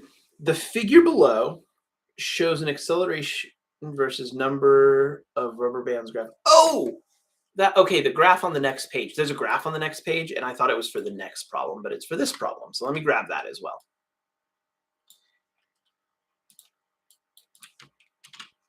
Okay. So we see the graph we have here. The figure below shows an acceleration on the y column versus number of rubber bands graph for 3 different objects when pulled by different numbers of rubber bands.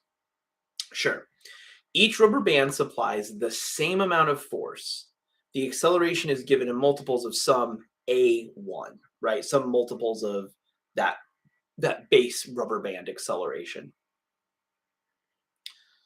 So the first thing they want us to do, from Newton's second law, which is F equals ma, from Newton's second law, what does the slope of an acceleration versus force graph tell you? So an acceleration versus force.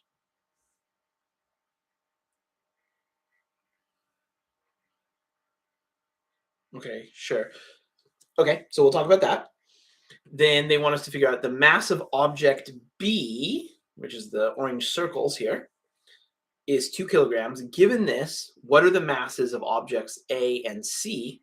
Explain your reasoning. And then, okay, there isn't a part C. There's a suggestion. If you have trouble with B, make up numbers for A1 and the force of a rubber band. Figure things out and then explain why the numbers don't matter. Actually, we don't even need to make up numbers. We can just use unknown variable values and we'll still see that they don't matter. So we'll just do it that way. We don't need to make up numbers. Okay, so we need to interpret. So part A is asking us to interpret the slope of an acceleration versus force graph. And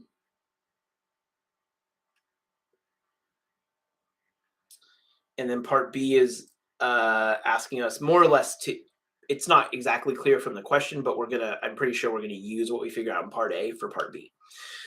So let's look at this. Just want to look at part A for right now.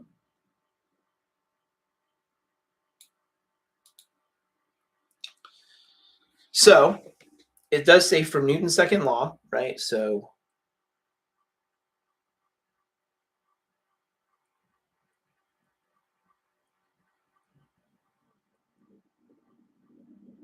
that's our force equals mass times acceleration. Ba, ba, ba.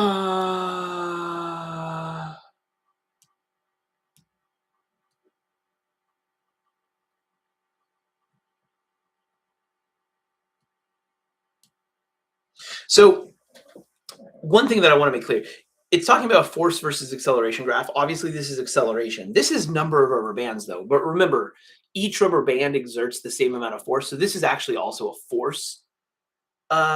This axis is force, but it's not force in newtons. It's just force in multiples of whatever like default force or these rubber bands offer.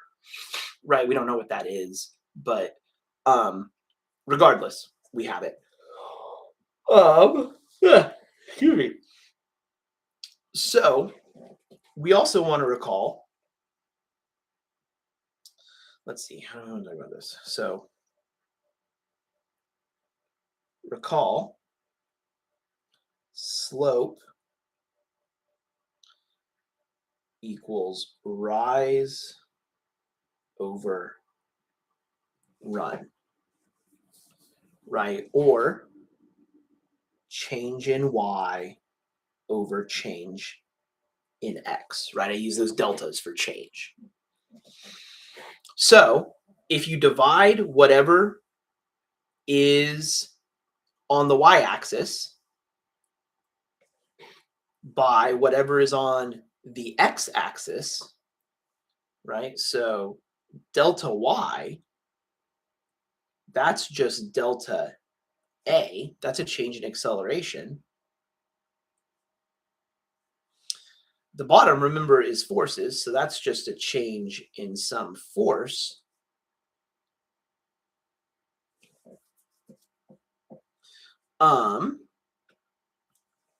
Right, that's what our slope is. It's acceleration divided by force. But notice, look, we have force and we have acceleration here.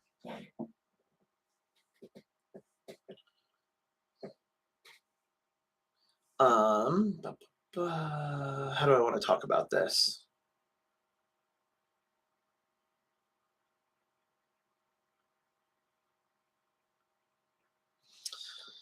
Um,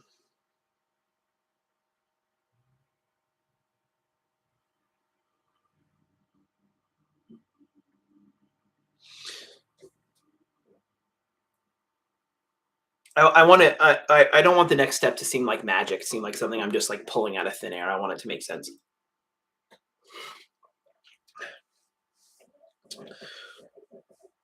So, how can we use the thing we know is true, which is Newton's second law, to create something that looks like this, right? So, if we take Newton's second law, I know what we should do. Okay. Now, solve Newton's second law for A over F, right? So we have F equals MA. We want F on the bottom, so we'll divide by F. Divide by F. F over F, that's just 1 equals, I'm going to put mass out front, and then we have A over F. So there's the thing we want, but we still need to get rid of that M. So now we divide by M. That'll cancel out with that. And so we get 1 over M is equal to A over F. And so from this, what can we say? How can we describe it? We can see that acceleration over force is equal to the reciprocal of mass, which is a little bit weird. Um, but we can see it is proportional, or it's inversely proportional um, to the mass. Um, so the slope of an acceleration versus force. I don't need to capitalize force. It's not the force. We're physics Jedi here. We use the force. The slope of an acceleration versus force graph is the reciprocal of mass. Sort of like the inversion of mass. So the steeper it is, the smaller the mass is, right? And it's directly the reciprocal, just 1 over mass. It's not 5 over mass or anything like that. It's just directly 1 over mass. And that's all they really want here.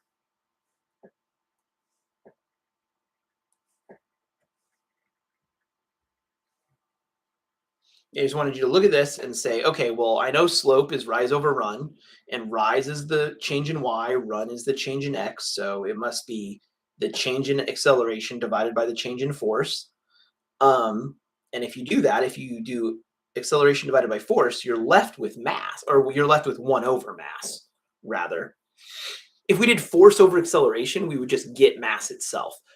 But it makes more sense for the acceleration to be on the y-axis, because oftentimes we can control the force is usually more of the independent variable, and acceleration is dependent on that force.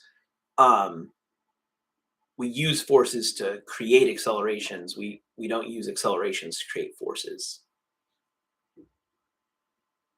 most of the time.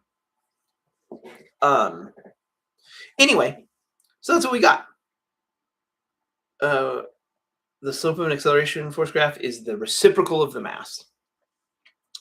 So the steeper it is, the higher the slope, the lower the mass. The more shallow it is, or the more flat it is, the higher the mass, right? And we can think about why that would be. If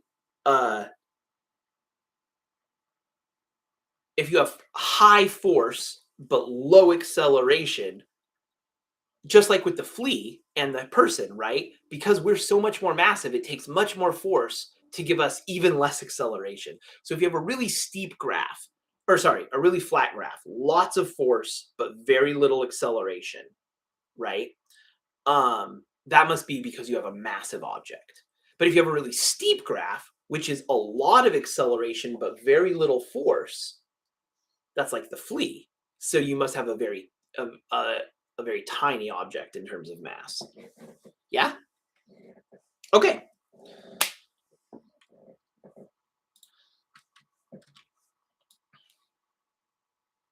So with that in mind, let's look at part B.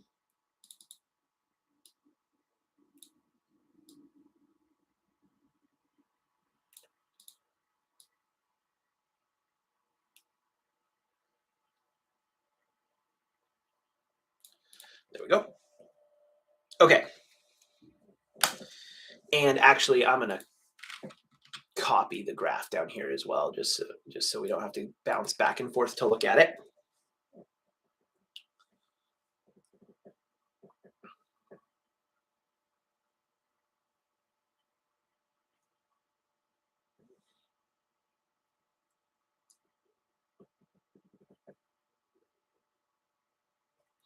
So it says the mass of object B is 2 kilograms.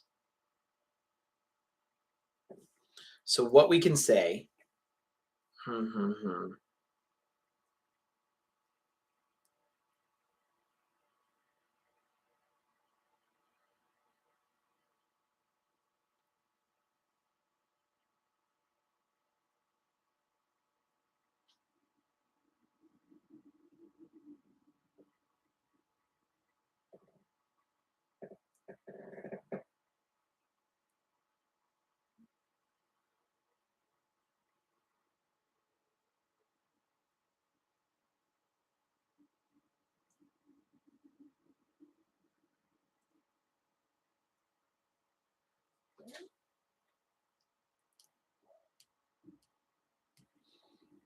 Okay.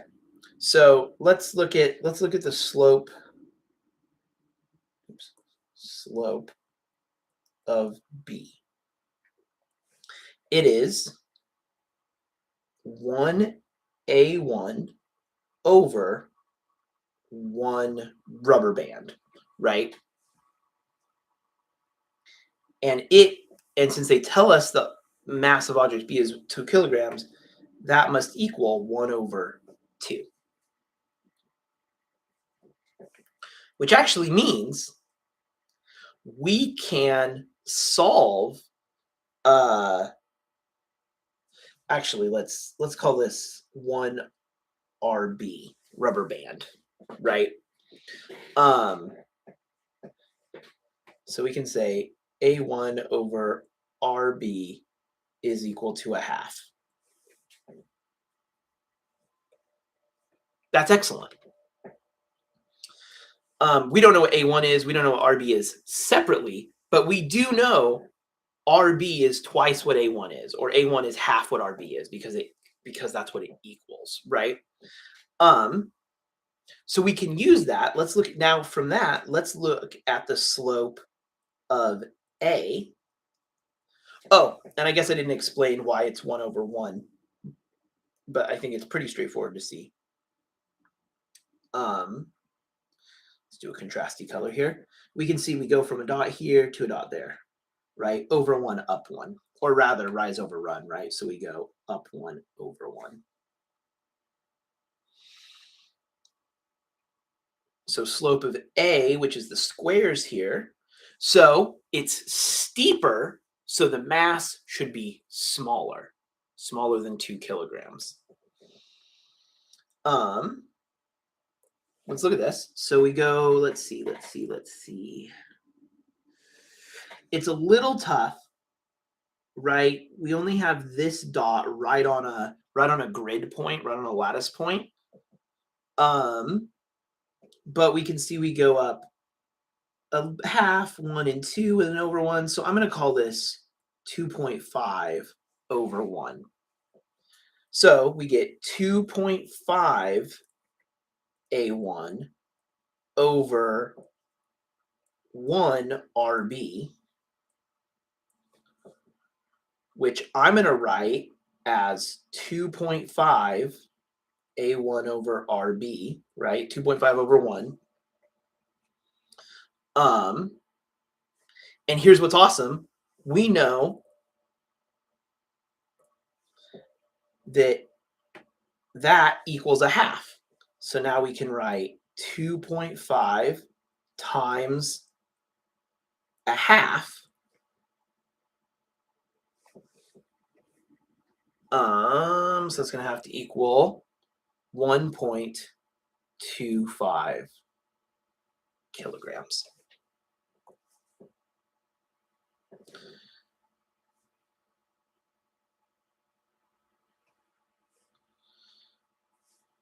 So steeper, so smaller mass. B was 2 kilograms, right? And in fact, so we can write 2 kg, we can write 1.25 kg for A. We can do the same thing for C. Oops. Slope of C.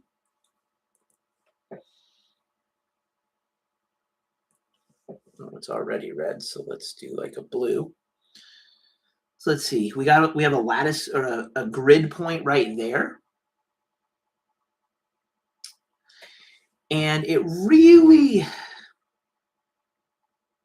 look, it doesn't go down quite by a half because look, there's that, and then it doesn't quite get there, but they're not perfect.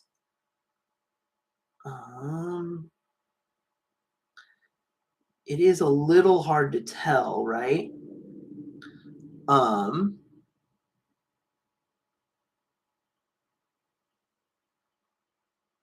Here's what we could do though. We could call this sort of a half. So we could go down a half, one more, and another half. So that's basically 2. And this is from 1 to 6. That's 5. Right? So we can do 2 A1 over 5RB, which is going to be, I'll just call it 2/5 times A1 over RB, like that. And again, we know what that A1 over RB is. So this is 2/5. This is a shallower slope, a flatter slope, so it should be bigger than 2 kilograms. And we're going to multiply it times, the half. Of course.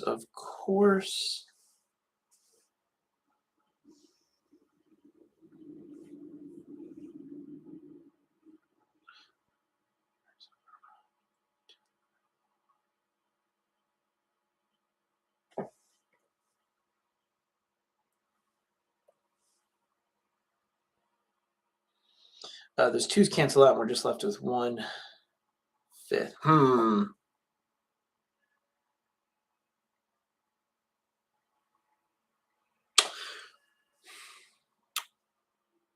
What happened here?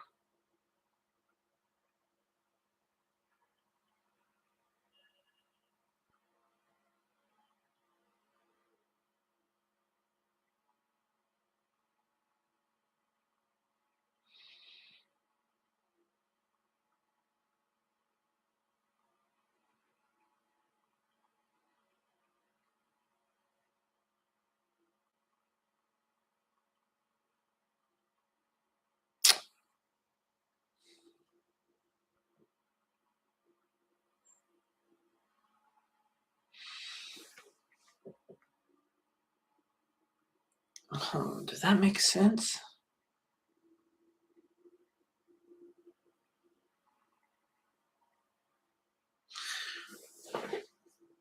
We expected a bigger mass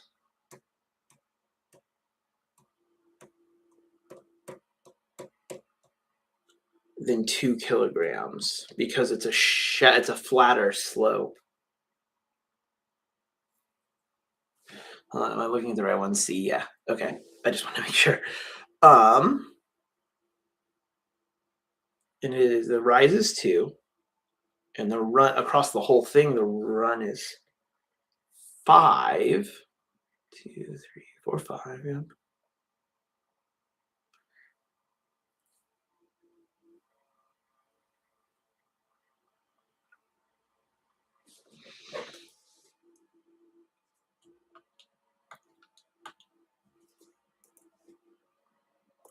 That's 1. That's where this one came from. That's where that one came from.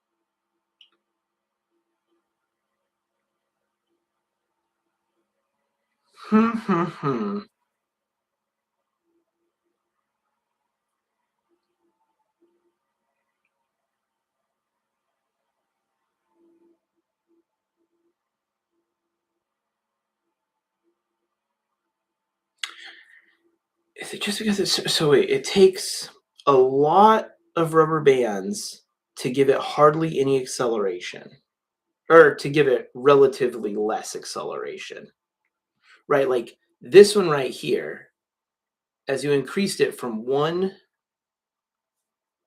to 2 rubber bands, it gave it an additional 2.5 accelerations. Right, a single rubber band made a big difference. Here, a single rubber band, it doesn't make much difference.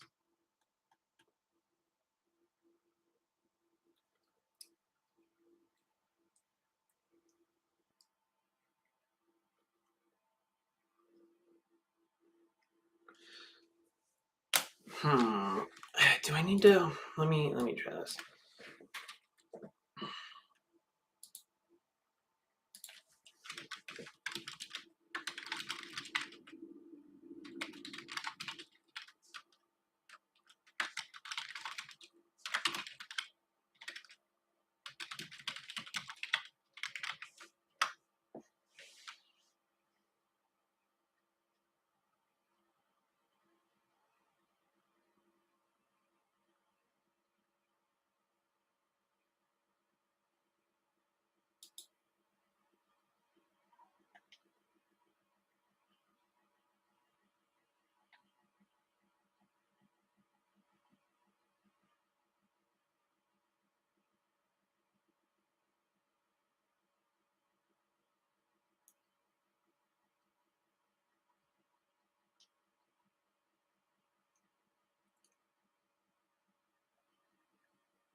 Yeah, I'm at a little bit of a loss here.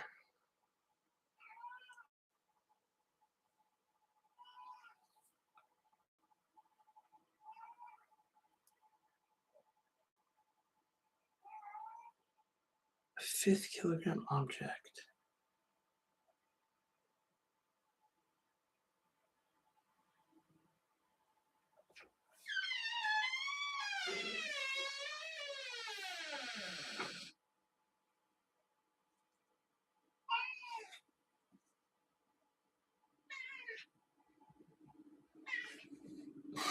Do y'all hear my cat? That's Destroyer. I'm gonna make a note.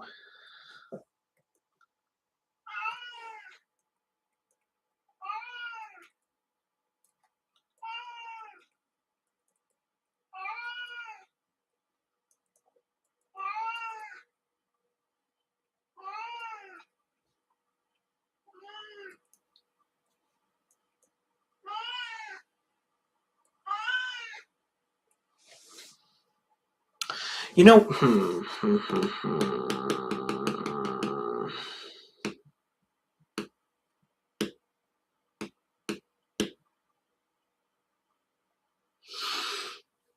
is this substitution not the way we want to do it?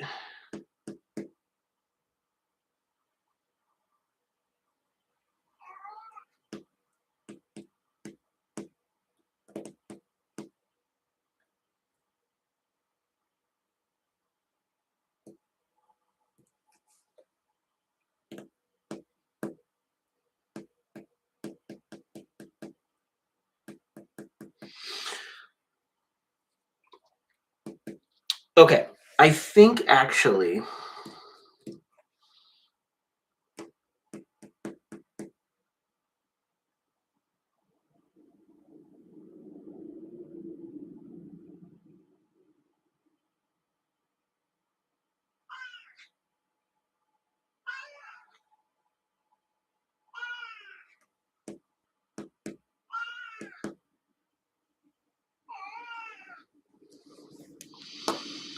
Let's see, I want math.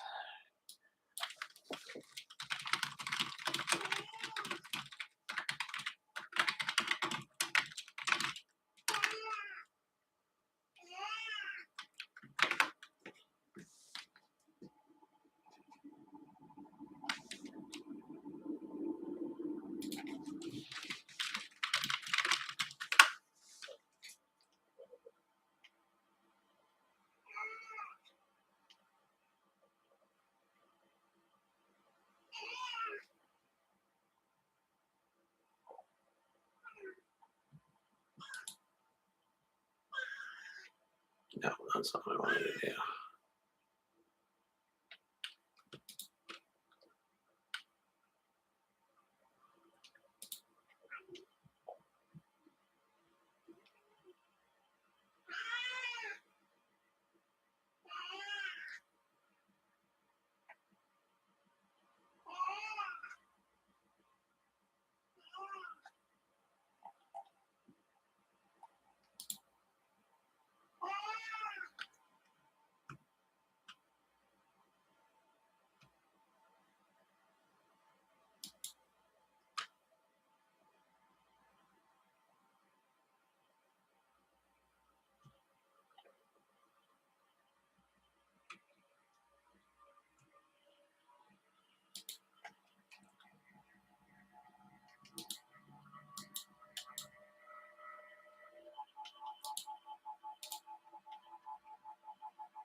Okay, yeah, I think here, give me 1 second. My destroyer obviously is hungry, um, and trying to get my attention. So let me go help her, and then we're gonna reapproach this problem. I will be right back.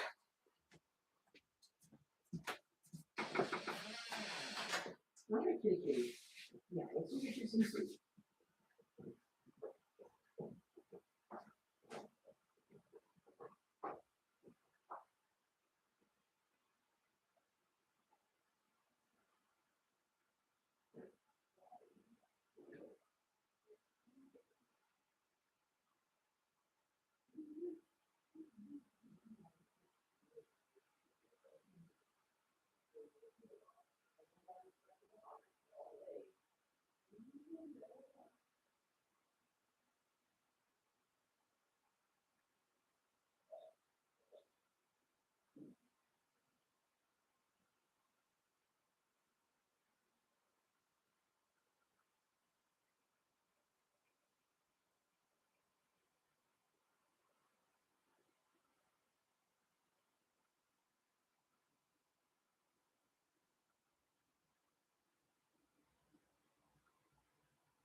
Okay, she's fed.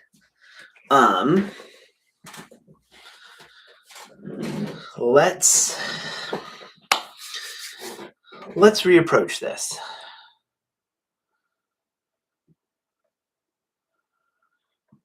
Okay, so I think what happened here is I think I oversimplified this just a little bit. I said, well, because we don't know actually what the acceleration A1 is, what that unit of acceleration is. If it was a meter per second squared, then we would be golden. And if the force of a rubber band was 1 Newton, we would be golden. But it's not, right? Like they don't tell us it is. We can't assume that it is. So simply saying, but regardless, whatever they are, this should work.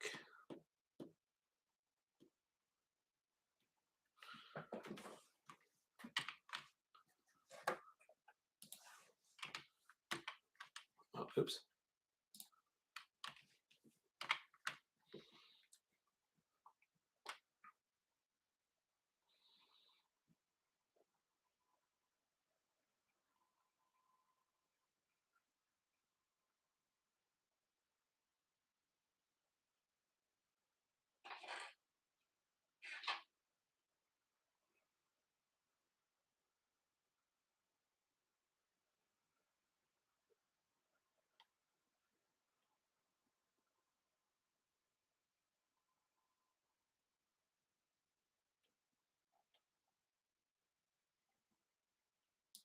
Hmm.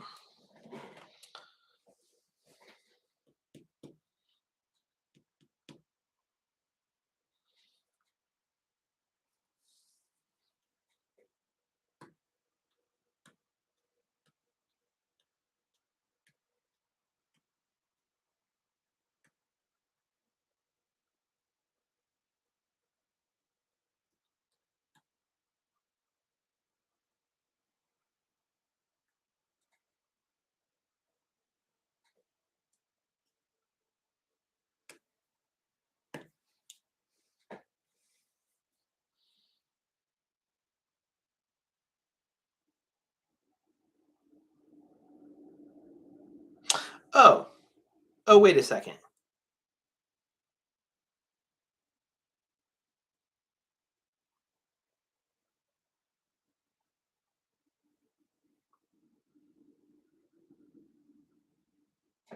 Hold on a sec. I think I think I see what I did wrong. I'm going to get rid of C and we'll start over on A. Okay. That's so silly. And actually, anybody watching it probably might have realized what I did here. Okay.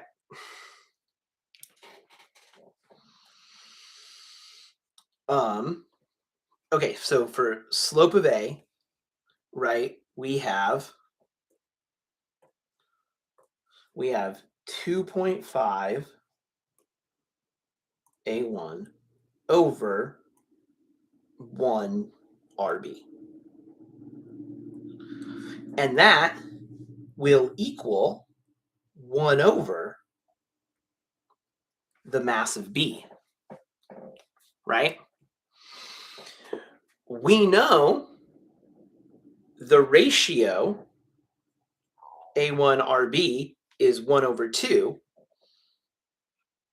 So we get 2.5 over 1 times 1 over 2 equals 1 over MB. So we get 2.5 over 2 equals 1 over MB. Since this is reciprocal, we will flip it and we get 2 over 2.5 equals mass of B over 1. And so we get whatever 2 over 2.5 is. Let me 0.8. So we get 0.8 kg equals MB. The steeper one has a smaller mass. We expected that. Boom. This right here is the error I made. I just did this times a half, and I just completely forgot. I don't know why I forgot. I just completely stopped paying attention to the fact that this is equal to the reciprocal of the mass, right? Okay. Very, very silly. Okay. Right, so we had to set up a full equation here.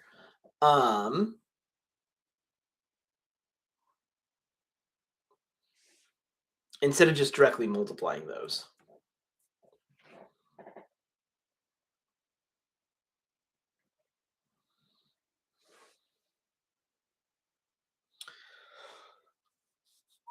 So we can do the same thing for C. Oops.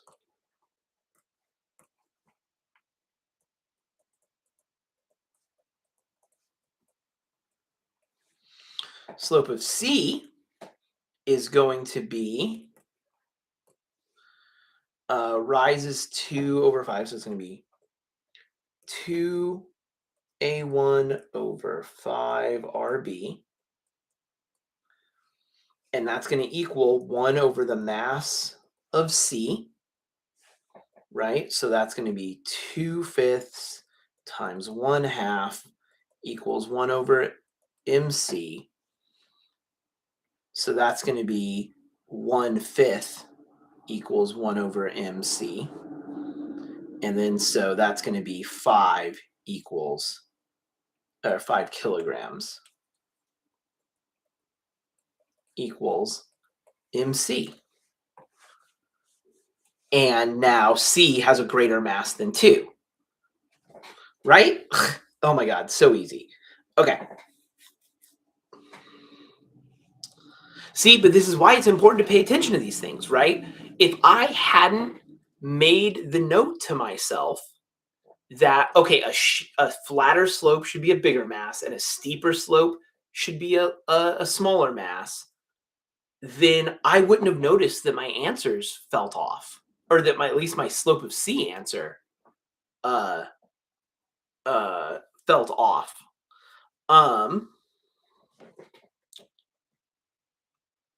And actually, I'm calling these slope, but let's call these mass. Mass of C. Let's call this mass of A. We'll call this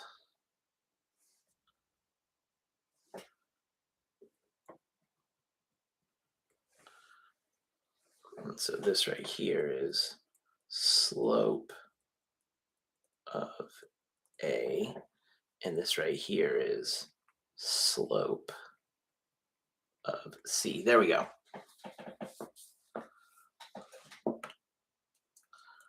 Oops. It's supposed to be 1. There we go.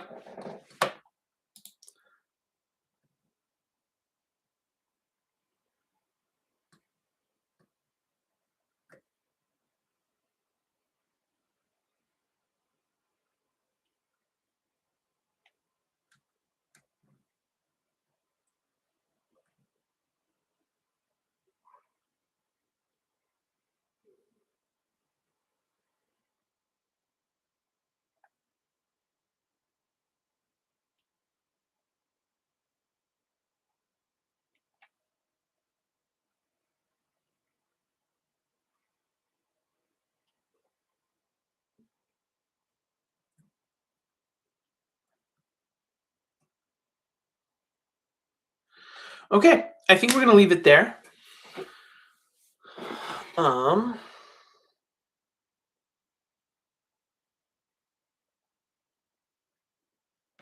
Yeah. Very, very good. That is our stream. I went a little long, but I'm fine with that. just to finish this one up, since I made a weird error there at the end. Oh, I guess um, we could say, based on the slopes of the graphs and the reference mass of B, the mass of object A is 0.8 kilograms, and the mass of object C is 5 kilograms.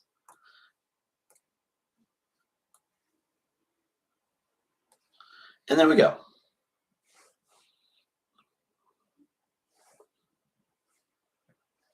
So I hope that was illuminating and useful.